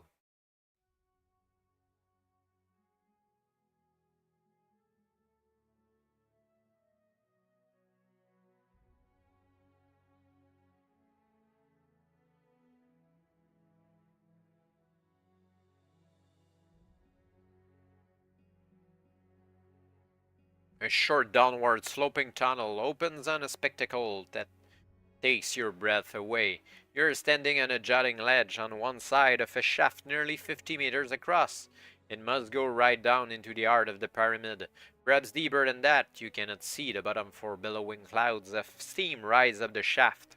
A stone walkway, improbably narrow and impossibly unsupported, spans the width of the shaft to a ledge on the eastern wall. Through the seething vapor, you can see the black mouth of an archway leading from the other ledge. The walls of the shaft are filled with rippling water, which is perhaps flowing in along ducts in the pyramid from the tropical storm above. It streams down into the depth of the shaft. Far below, you imagine a spring or underground lake. After allowing yourself a moment or two to take in this staggering vista, you can see that the only way onwards lies across the narrow walkway. Minki clings nervously to your shoulder as you step out onto it. You're slightly more than two-thirds of the way across, when from the archway ahead, a cry rings out above the insistent murmur of trickling water. Ha, Dragon Knight, the flower of Paladosian chivalry, and I, the blight that will wither the bloom. The voice is Damontir's.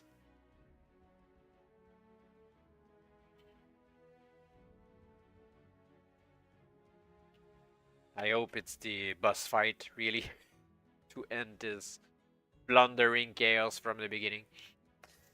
The dark, cold figures of perhaps a dozen Nightmare Guards cluster forward from the archway. In their midst stands the warlock Damontir. He is little changed by the gulf of years since your last meeting. The sallow face and artful smile the same. The long white hair swept back from the widow's peak. The pentagram tattoo around his left eye. The glint of insane evil in his gaze. Damontir, I'm wondering why we joined forces with him if he looked like that years ago. Anyway, Damontir slowly draws off one of his velvet gauntlets to reveal a sparkling jewel, the Ring of Red Ruin. I will prefer to savor this moment, he says. But I am in haste to acquire the idol. Your death will be but a brief and squalid interlude. You watch grimly as he levels the magical ring at you. There is a pause of several heartbeats. Surely he does not expect you to cringe before him. He tenses up, ready to drop low and rush them. But when the blast comes, it is not meant for you. The coruscating flame lances from Damontir's ring to strike poor Minki from your shoulder. The crazy mad lad! The mad warlock cackles inhumanly as the monkey's charred body drops from the walkway into the white clouds far below. Seriously, that's the drop on the bucket, killing Minki like that. Your shock paralyzes at this sudden and needless slaughter lasts only a second, and then you are charging along the walkway, swinging your flashing sword and roaring in blood rage. Damontir blenches and steps back, no longer laughing. You all close to the ledge as the Nightmare Guard move in to protect their master. You head up a defensive stance and wait for them to come to you. The narrow walkway is to your advantage. They can only fight you one at a time. Damontir, however, has other plans. Recovering his composure, he orders the Nightmare Guard back and calls out to you, saying... Okay, there's no quotes to the speech here in the text. There is another member of my retinue. I believe you knew him once as salsa. Two scared-looking slaves step forward into the arch behind Damontir. The guttering light of the torches they carry illuminates a figure waiting there. He stands more than 2 meters tall, with a huge falchion in each gray end. His armor shows patches of rust, and a moldering cloak swathes him like a shroud. He advances stiffly onto the walkway. "It cannot be Doom," you say, knowing that it is. "A score of knights saw him topple from the Tower of Victory when his attack on the king was thwarted. My servants retrieved the body and I used necromancy to reanimate it. Salsa is no more than a mindless zombie now, but his skills as a warrior are undiminished, as you will discover. Doom, slay this fool, then guard the way until I return." Damontir and his black agents turn to leave, but it lingers just a moment in the archway to murmur equably, "Farewell, Dragon Knight. You must excuse me for saying it." Oh my god, that's so cringe. "But I think your doom is upon you." His laughter echoes back as he walks off into the darkness.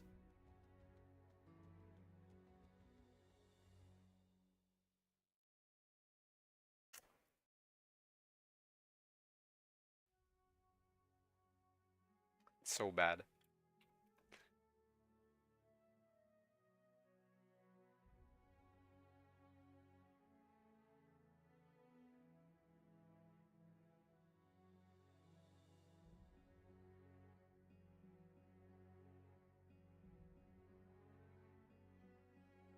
I think it's the worst game book I've ever read. That I remember, actually. Trying not to look down, you advance along the perilous walkway. Salsa waits for you with his heavy black sword raised. Combat Salsa. They should have named it Salsa. Really. Vigor 15.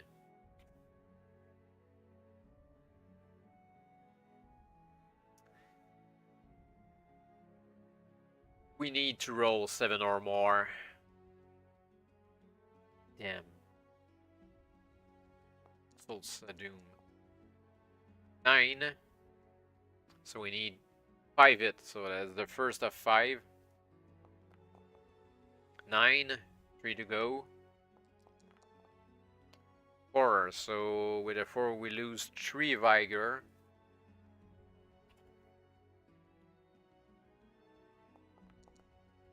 7. 2 hit to go. 7 again. And 7 again. So Salsa is doomed. Ay.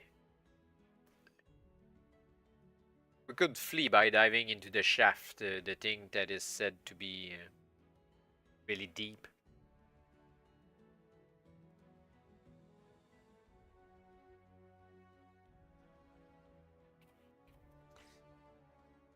Doom sinks down with a ghastly cry as his shadow life slips from him. For a moment your hand hovers over the black visor of his helmet, then despite your curiosity you stand back from the body. Better not to gaze upon his death-ravaged face. You roll the body of the walkway and watch the clouds of steam swallow it. After a few seconds, a muffled splash drifts up from the depth. Your thoughts dwell on poor Minki, who in a space of hours you had come to regard as a friend and boon companion. That was the only good thing in that book. Victory over the undead salsa Doom has not slaked your thirst for vengeance. Damontir himself must pay with his lifeblood. There is a grim cast to your features, and your eyes are like chips of ice as you cross to the far side of the shaft and pass through the black archway beyond. Yep. Cheap dice roll.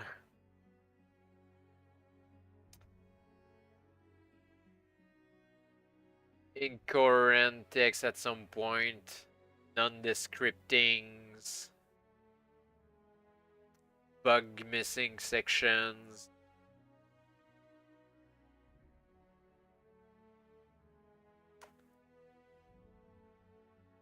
He added useless paragraph in between, like the one that had only 4 words inside.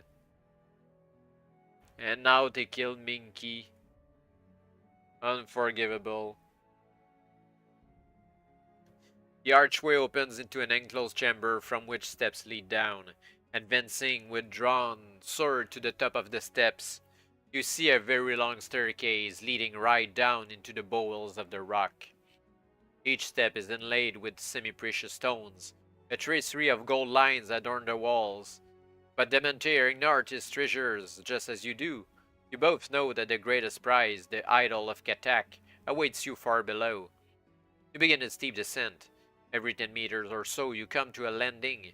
The staircase continues to reach down into the darkness ahead of you.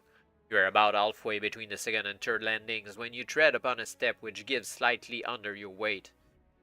There is an ominous click, followed by a rumbling from the top of the stairs. You look back. And yeah, a huge boulder is released from its hidden recess by the trap you have sprung, is rolling down the staircase towards you Indiana Jones style. As it thunders down, shaking the walls and causing dust to shower from the vaulted roof. You have no time to think, you must act now. Will you fall flat where you are? Run! Lie flat on the steps just below the second landing, or use your ring of intangibility if you have one. Yeah, the wisest choice here is the damn ring.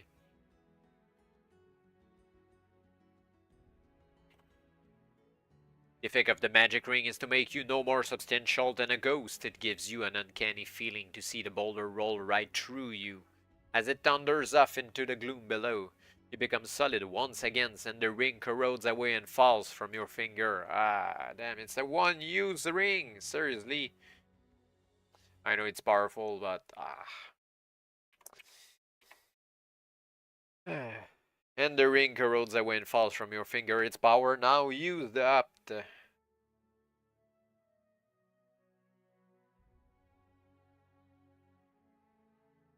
You listen to the boulder rumble on and finally come to rest with a deafening crash. Then you descend the remaining steps to the bottom. I hope we don't need the Ring of Intangibility against the Ring of Red Ruin.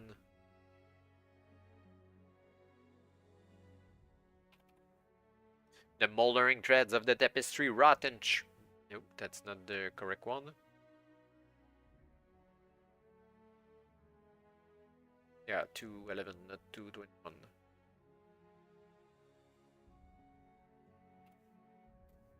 Through thick clouds of dust thrown up by the boulders passing, your shining sword illuminates a passage leading west.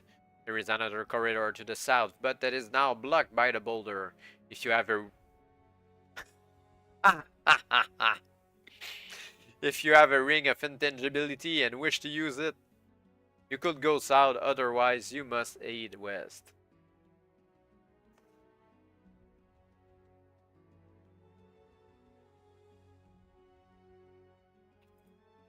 You pause at an archway in the north wall of the corridor. A second corridor leads off beyond it. Yeah, two sentences and you have another choice. What's the point? Will you head north along the new corridor, continue west? Let's go new corridor.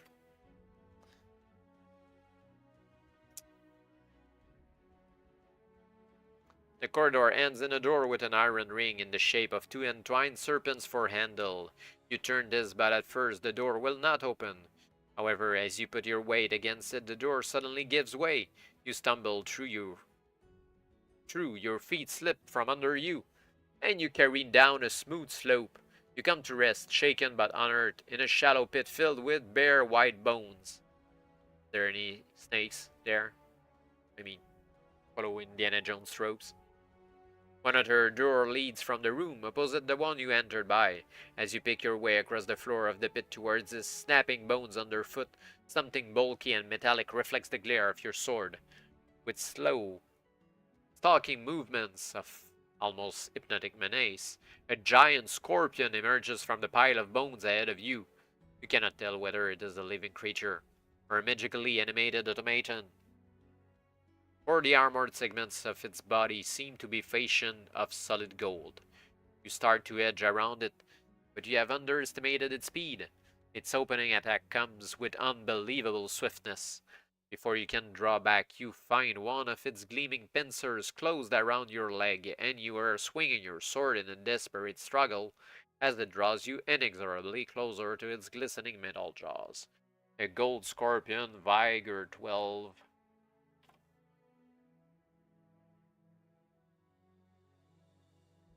We need to roll 7 or more.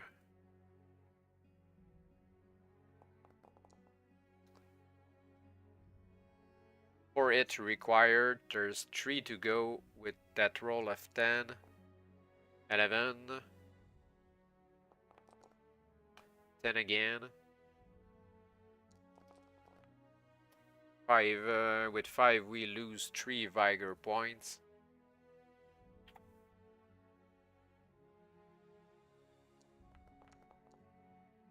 Six, we lose 3 Vigor points again.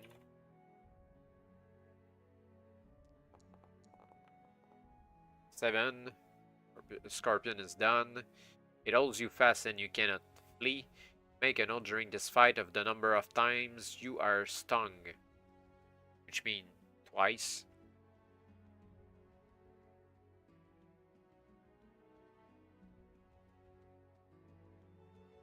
If you were stung by the scorpion,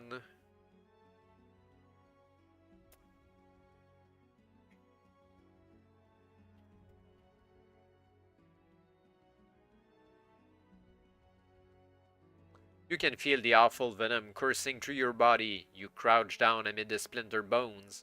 If you wish to take a snake bite antidote, or if you don't have any such antidote or do not wish to take it, are we going to die again? Not yet, I guess. Oh, how many times did the scorpion sting you? You must roll higher than this number on one die in order to shrug off the effects of its venom. Roll the die, and if the number you roll exceeds the number of times you were stung, you need to roll 3 or more. It's a fail. It is getting difficult to breathe, your muscles feel like water, and you pitch forward into the heaped bones. You have not even enough strength to cry out. Your own bones will soon join those on which you lie. Even in death, the scorpion has claimed you as its final victim. Yeah. But at least here it's less cheap, because it's a roll of the dice if you die, but you need to not have a specific item, and you had to be hit a number of times specific in the previous fight, so it's a fair death, I think, this one.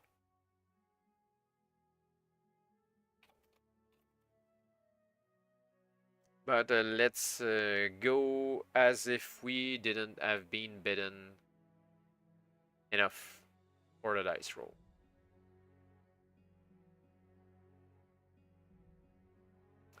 The poison that the scorpion pumped into you will kill most people. Pain contorts your muscles and horrible darkness clouds the edge of your vision, but not for a second do you waver in your struggle for life. Slowly, almost miraculously, you rise to your feet. At last, as you give vent to a groan of pain and defiance, you feel your strength returning. Although still trembling from the poison's residual effects, reduce all your combat rolls by 1 from now on. So where am I supposed to note that on the character sheet? Guess we'll have to remember it. You're alive and able to carry on. You clamber up out of the pit and leave the room to make your way north. That's a big nerf. -1 on all combat rolls.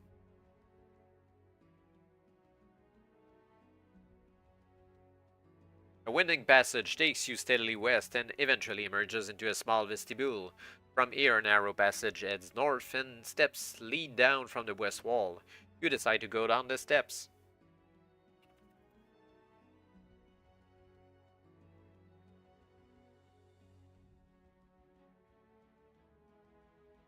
You find yourself in a narrow chamber.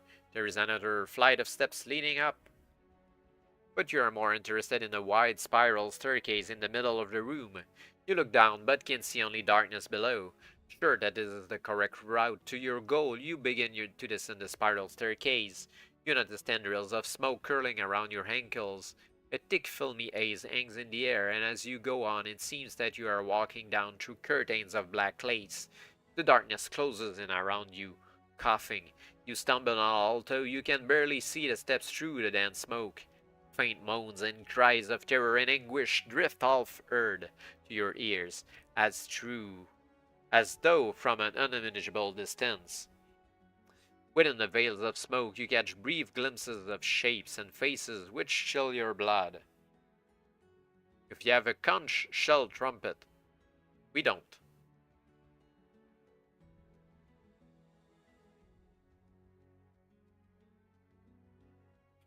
Roll 3 dice or roll 1 die 3 times and add the scores together.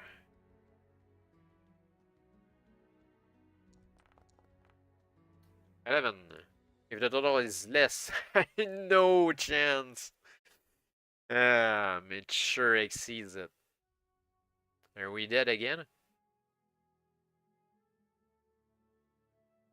As the smoke disperses, so do you. The smoke wraiths have claimed you as their own. And you are a part of their shadow world now. Yeah, right, we'll need to go back again and just go through. The total is less than or equal to your NPS. Actually, I could roll 3 ones and be equal or under.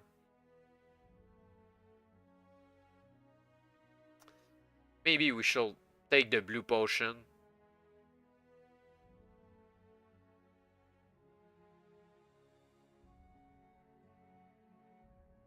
The potion feels cold as it trickles down your throat.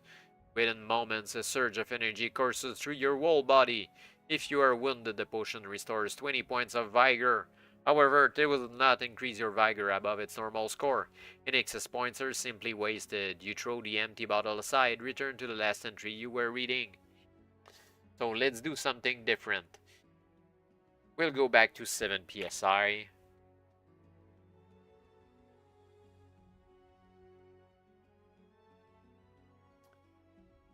And remove 4 vigor here. And remove the blue potion. And it's like we never used the chalice of feeling for other times.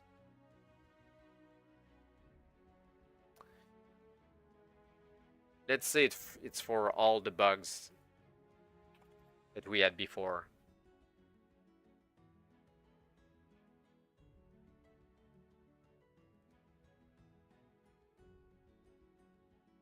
But we still didn't roll under anyway with 11.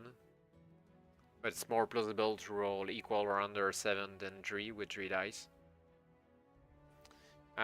So we were at section 85. And we need to go there if we rolled under.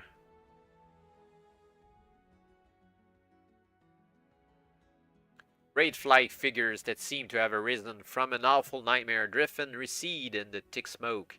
Their icy and substantial touch drains your very soul. Lose 3 PS. 3 C points, your nerve breaks, and you scream again and again as you run down the fog-shrouded stairs. You cannot see clearly where to tread, and suddenly your foot slips on the edge of a step and you start to fall forwards. Try to roll your current agility or less on 2 dice. We're okay for once, so we succeeded.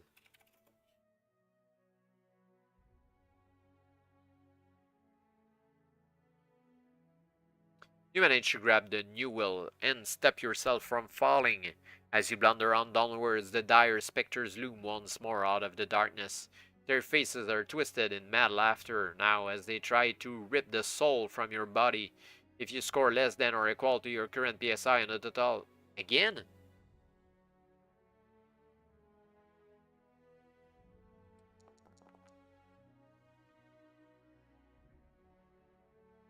Let's check. It's a double wall check of C points. After lowering... so stupid.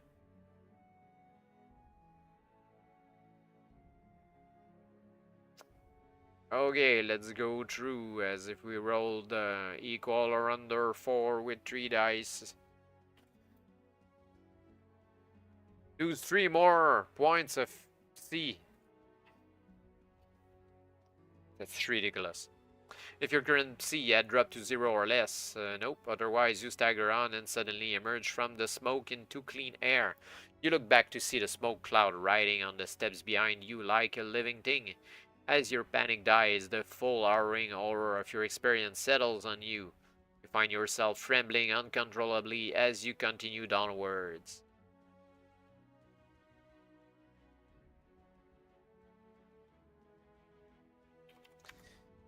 The spiral staircase takes you down a long way. You realize as you reach the bottom at last that you are now deep underground, far below the pyramid itself.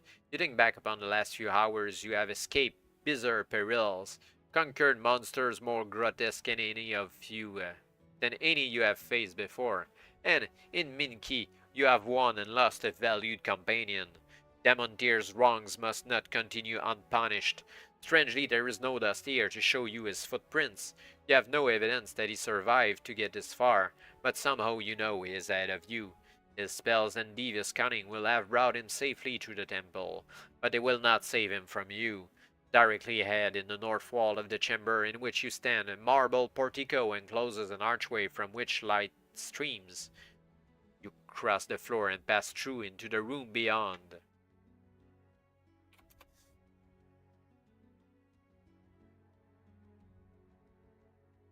You find yourself in a cavernous hallway of ochre stone illuminated by the flickering luteous glow of thousands of candles and stand in ornate brazen racks. The walls to either side slant up to a vast gilded ceiling supported by a line of monumental pillars along the center of the hall. Niches in the walls, bordered by carved glyphs of painstaking complexity, contain mummified bodies wrapped in gold leaf. You must be in the burial chamber of the priest kings of the Enku Empire. As you pass along the echoing hall towards the exits at the northern end, you notice that the gold leaf has been ripped away from several of the mummies. Sounds like a Damontir trap.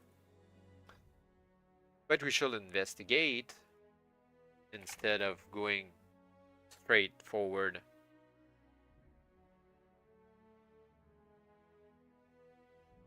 Approaching the desecrated mummies, you see that the gold covering has been torn away from their faces. A few wisps of air still cling to skin like cracked leather.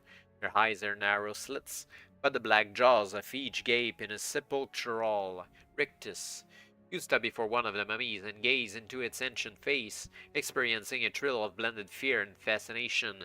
Will you examine the mummies more closely, continue along to the end of the hall, or tear the gold covering from the face of one of the other mummies? I think we should look more closely.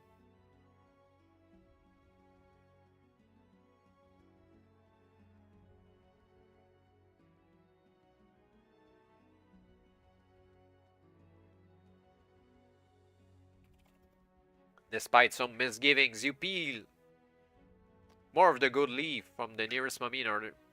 That wasn't really the plan here. You lay bare a shriveled body graced with many fine jewels and artifacts. If Damontir exposed the faces of several mummies, you wonder, why did he not also loot their bodies of this treasure? You have your answer, perhaps, as a sense of fearful doom suddenly assails you. The priest kings wove a sorcerer's defense about themselves, and their curse is reaching down to you through the centuries. Fortunately, the curse has been weakened by the passage of time, and you need only roll your currency or less on one die. They're so generous to resist it.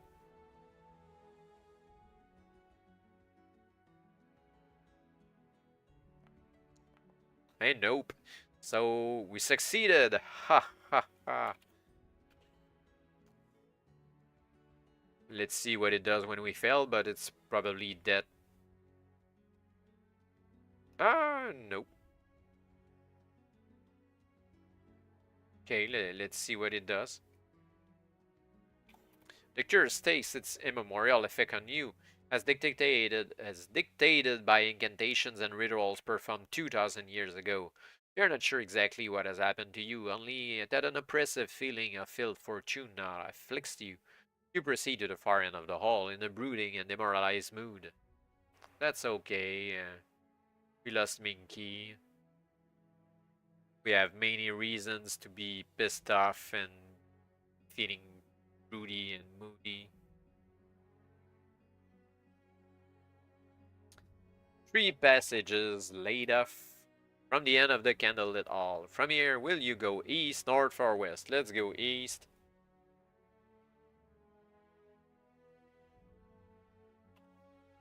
A short stretch of corridor opens into a tall conical room faced with grey-white marble. A multitude of deep recesses indent the walls, and in each stands a stoppered bronze urn stained with an azure bloom of corrosion. There is no other way on from this room, so you may either return to the Hall of the Priest Kings and select another route, or try opening one of the urns. Yes, let's loot everything.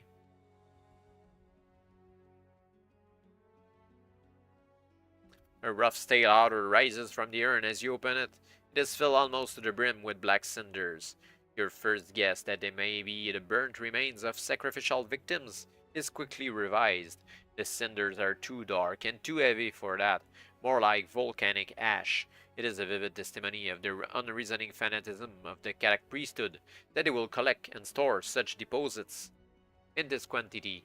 Take one of the urns with you if you wish, then make your way back to the hall. Sure.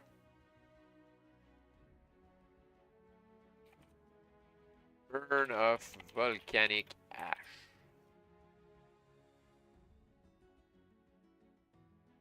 Makes a nice veil of cloudy stuff.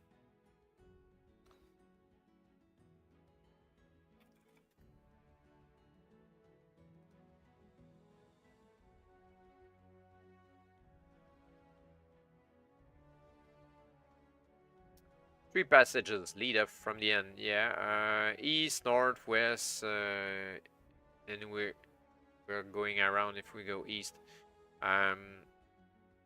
So let's go north, I guess.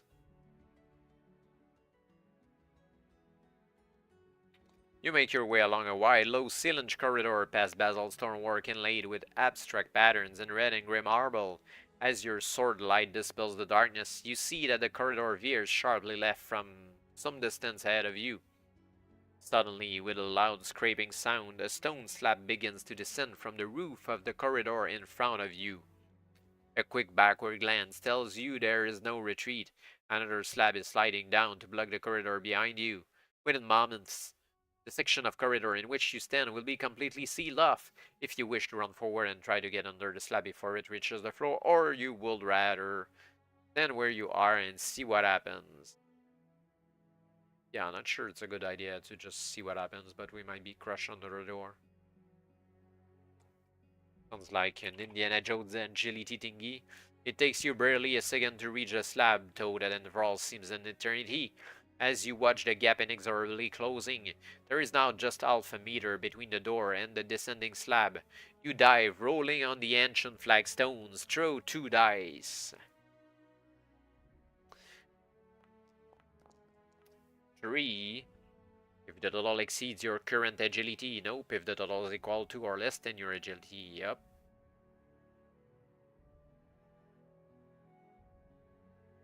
Hey, we're not dead. You throw yourself through the closing gap and just manage to scramble out of the way as the slab comes down on the stone floor with a dull crunch. You get up and brush the dust from your tunic and armor. You can only stare at the heavy slab that now blocks the corridor. A fraction slower, and you would have been entombed behind it or crushed under it. The priests of Katak jealously guarded their shrine with numerous fiendish traps. This will certainly not have been the last of them, and you must remain alert. Turning a corner, you proceed west until you enter another corridor. Damontir has left his footprints in the dust here. You follow them northwards into a large chamber. Did you succumb to the priest king's curse? Yeah, I think so with the mummy.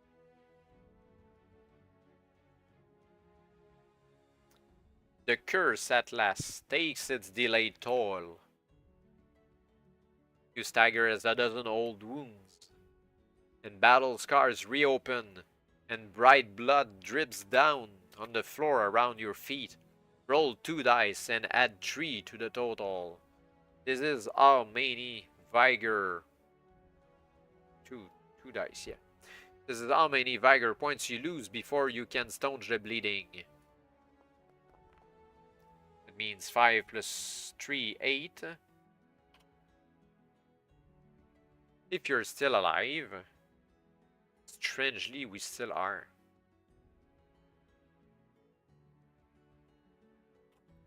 None of the other wonders of the Temple of Katak can have prepared you for this sight. You step from the gloom of the passage onto a stone jetty beside a fabulous lake of liquid copper. Ahead of you, across the shimmering surface, rises a replica of the pyramid itself, some 8 meters high and wrought entirely of silver. Its tepid facade sparkles in the brilliant glare of light globules that float mysteriously about in the air. Though staggered to behold such unimaginable riches, you remember that you have come seeking something of still greater value, the lost idol of Katak, and even now your enemy may be approaching it. You stare out over the molten lake. How are you to cross it? If you have a black pearl. Nope. I have a lot of shit around, but no black pearl. If you didn't come across such an item on your quest, yeah, we can continue without it. From the footprints in the dust in the passage, you know that your enemy has found a way across the lake of copper. So must you. Perhaps you have a witch doctor's medicine pouch. Nope.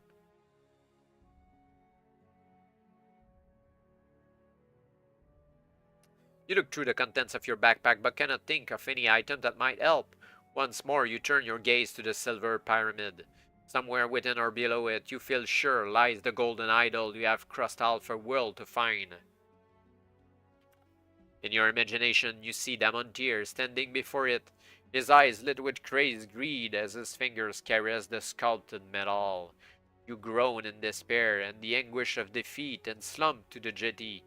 With head bowed, you watch the slow ripples drifting across the copper lake. You're so near to your goal and yet so far, and the taste of failure is bitter indeed. Well, that's a novelty. We're not dead, but we lost anyway. With all the trash that we have in our backpack, we didn't have the 2 items that could have helped us. And I don't know where we could have get it. One or the other.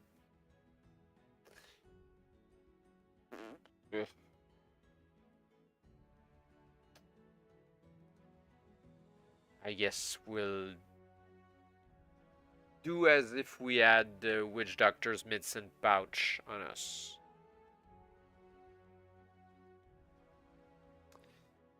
You hastily delve into the pouch in search of any magical compound that might prove useful. You sort through the various pots and vials with little idea of their effects. Your selection of the 3 most promising substances is based largely on guesswork and whim. Therefore, will you try a blue paste, a reddish black powder, or a green liquid? Let's go with the reddish black just because. We die.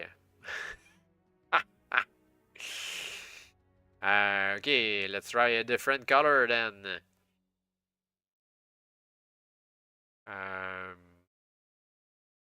Green.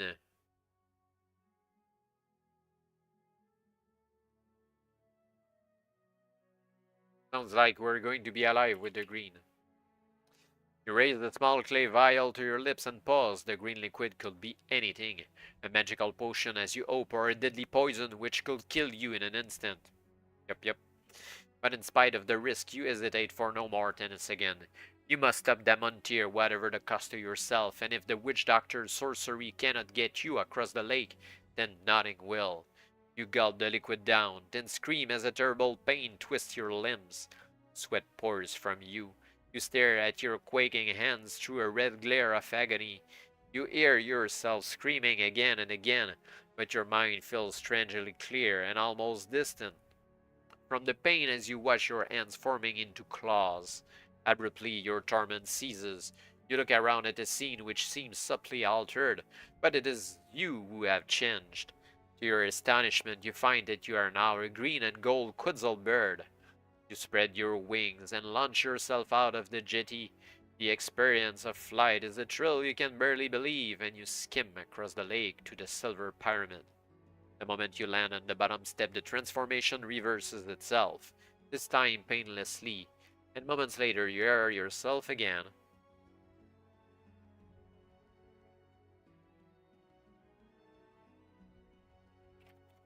With energetic strides, you mount the steps to the top of the pyramid. It is rather less tiring to ascend this smaller replica than it was to climb the full-size version far above you. As you reach the top, you see a circular pit in the summit. Suddenly a column of crimson light flares into life, descending from the high ceiling of the chamber down into the pit, and thence into the silver pyramid's heart. The only way on is to step into the beam of light.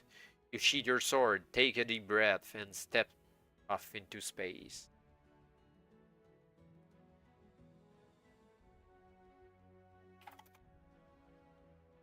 If you have a phoenix feather,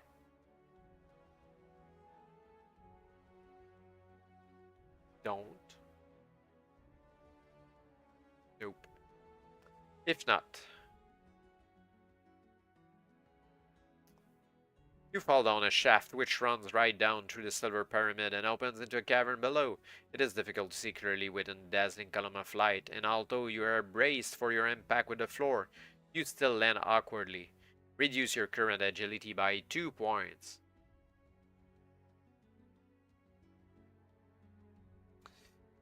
If your agility is now 0, no. Riding white flames form an impassable barrier all around. Ahead of you, Damontir stands alone amid the empty robes of the remaining Nightmare Guard. They died battling a massive 6-limbed monster of jade and steel that now lies broken and still. It must have guarded this cavern through eons, the last guardian of this sacred idol. Its battle against the Nightmare Guard has been first summoned closely matched. Even Damontir, who is usually wont to hold back from personal danger, is cut and bloodied. You stare at him with seething hatred as you approach. His cloak hangs about him, giving him the appearance of a foul, white-plumed scavenger bird as he pores over the ancient runes carved on the granite podium. He notices you in turn, saying, "Ah, You got past salsa doom, Dan. I had a feeling you might. He gestures at the inscribed podium. There is some complex formula for lowering the flames that surround us. The idol lies beyond them naturally. I shall be able to decipher the runes quite quickly, though. I dare say you will have no more comprehension of such things than the annoying little monkey I slew earlier. You search for phrases to curse this obscenely smirking villain, but can think of none. Damontir, you say flatly, you will die by my sword. Classic line. He looks at you sharply, then laughs without mirth. Dragon Knight of Palados, were we to cross blades, perhaps you might be the victor. But I have a dozen sorcerous ways to kill you before you reach me. He draws something from his tunic. Light flashes across your face as he turns it towards you. The mirror of the moon. Damontir carefully angles the mirror to reflect your own gaze back at you and then releases it. Instead of falling to shatter on the hard stone floor, it floats in mid-air. It starts slowly to rotate, growing larger as it does, so until it seems a swirling pool of quicksilver filled by your image. And as you stare in stunned incredulity, your own reflection steps out of the mirror and stands before you. Yeah, no surprise. Illuminated by the unearthly elf light of this mirror world, it does not quite seem to be your twin. Rather, it looks like a vivid portrait of yourself rendered in unnatural hues. This is your simulacrum, explains Damontir, a soulless duplicate of yourself. The simulacrum utters an unreal cry and advances on you with a look of wild malice. It is an unreasoning automaton, quite dedicated to its single purpose, killing you. Contemptuously, Damontir turns away from the fight and resumes his translation of the runes on the podium. The simulacrum has the same vigor as you have at the moment. Yeah, poor guy. It is like you in every respect except that it has neither soul nor intellect and does not cast a shadow. You prepare yourself for battle. And no, I can't use the chalice of feeling. It would have been quite funny, but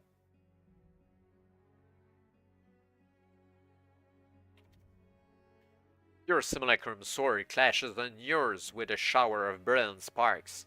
Its mad murderous grin. Perhaps you glimpse the darkness of your own soul. We need to roll 8 or more. If we roll 7, we both die at the same time. Since the simulacrum has vigor 3. That still are usually bad.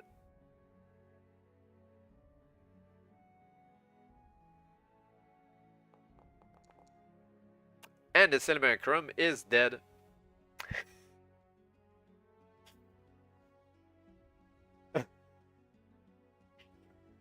Yeah.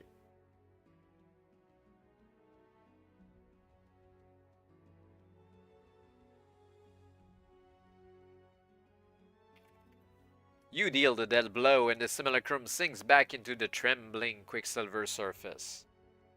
Your reflection is clouded out as the surface swims with murky colors like a soap film. It breaks into shimmering bright nodules which drift towards, rather outwards, and gradually fade from view. A small mirror lies broken on the floor. The battle has carried you back away from Damontir. As you turn to face him, he touches one of the runes on the podium and speaks a few guttural words in the extinct Enkutong. Immediately there is a soft hiss, and the eye wall of flames that encloses you shrinks away. You stare in awe at the sheer immensity of the cavern, but the glint in Damontir's eyes is more purposefully directed. Following his gaze, you look behind you. In an alcove like a fang maw stands the gleaming golden idol of the flame god. More than 2,000 years have passed since any mortal last beheld it, last possessed it. The body is squat and powerful, each rippling muscle sculpted to perfection. The face shows the classical ideal of Enku nobility, though with the grotesque flourish of 2 serpentine tusks curving along the sharp, high-boned cheeks. The eyes are huge faceted rubies. You glance back to Damontir watching you. His arm is raised towards you, and on his ungloved hand you see the ring of red ruin. He was waiting for you to turn, so that you would see the look of gloating triumph. A tendril of crimson fire streaks towards your heart. You must be very quick to dodge it. Roll 3 dice, or roll 1 die 3 times. And it's an agility check that we will fail undoubtedly. Then we need to... Oh, we need to remove 1 on every... it's not a combat roll, yeah, so 10. It's greater 13, we die, most probably. No. Yes, but not for the same reason I thought. You twist away as the bolt hits, but you are not fast enough to evade it. Lose 15 vigor for the searing pain as it tears through your flesh. And if you are still alive, we're not, but let's say that we are. Because I'm so done with this horrible book.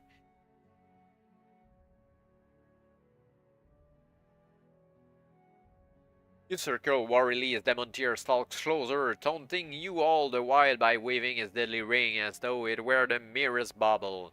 You feel stone behind you. You see that you have backed into the wall next to the alcove.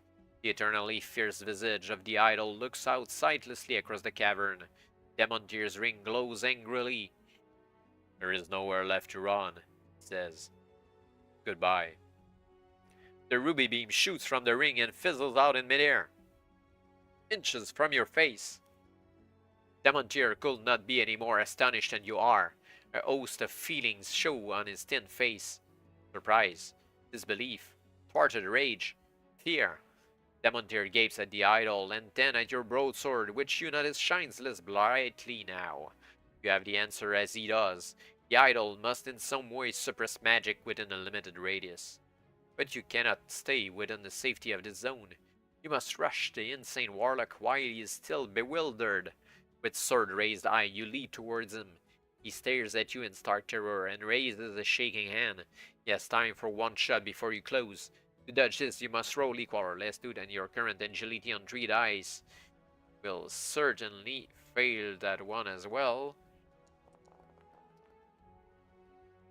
Yep. But let's say that we survive the shot and everything. Oh, we could have used the Ring of Intangibility here as well.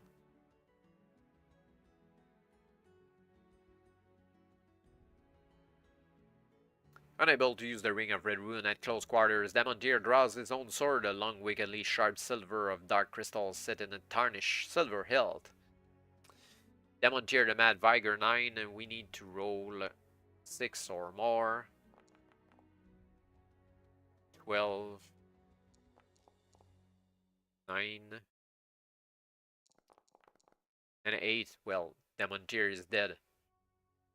Was saying was true and honest when he said that he sucked at melee combat. So here we are at the end after not earning it at all. But let's read the last paragraph to end this Flame Temple nightmare. At last, after so many years, you have had your revenge. Yeah, we can say that. Damontir sprawls lifeless at your feet. The body does not crumble to dust like one of the Nightmare Guard. Damontir was not a supernatural figure, as some believed then. Just a twisted, noxious little man. With your fury spent, he hardly seems now to have been worth the killing.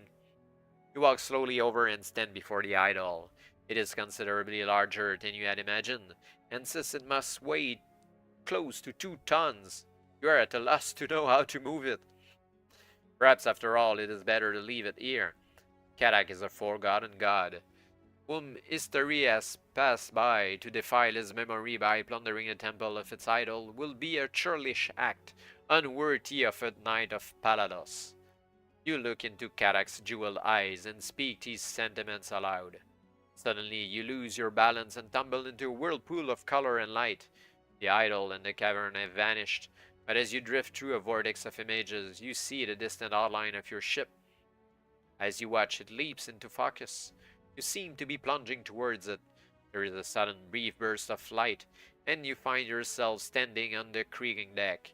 The sailors are staring at you incredulously, and the sight of their wide-eyed faces makes you bellow with laughter. Your steward hurries forward and bows to you. My liege, we feared you had perished. Actually, we did a couple of times. Minimum.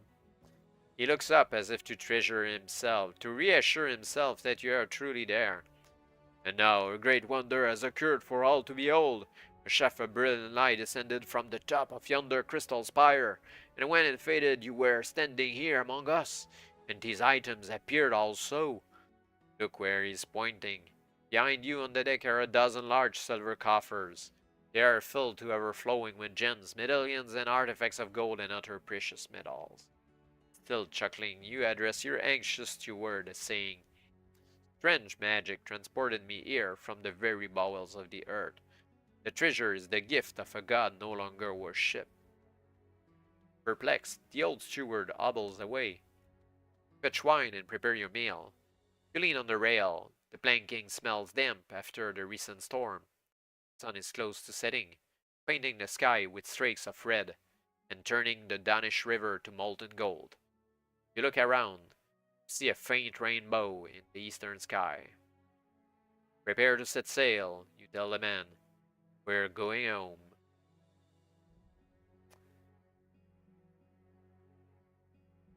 Home to the next book in the series. Number 3 of the Golden Dragon series. Same time, same channel. Minki, never forget.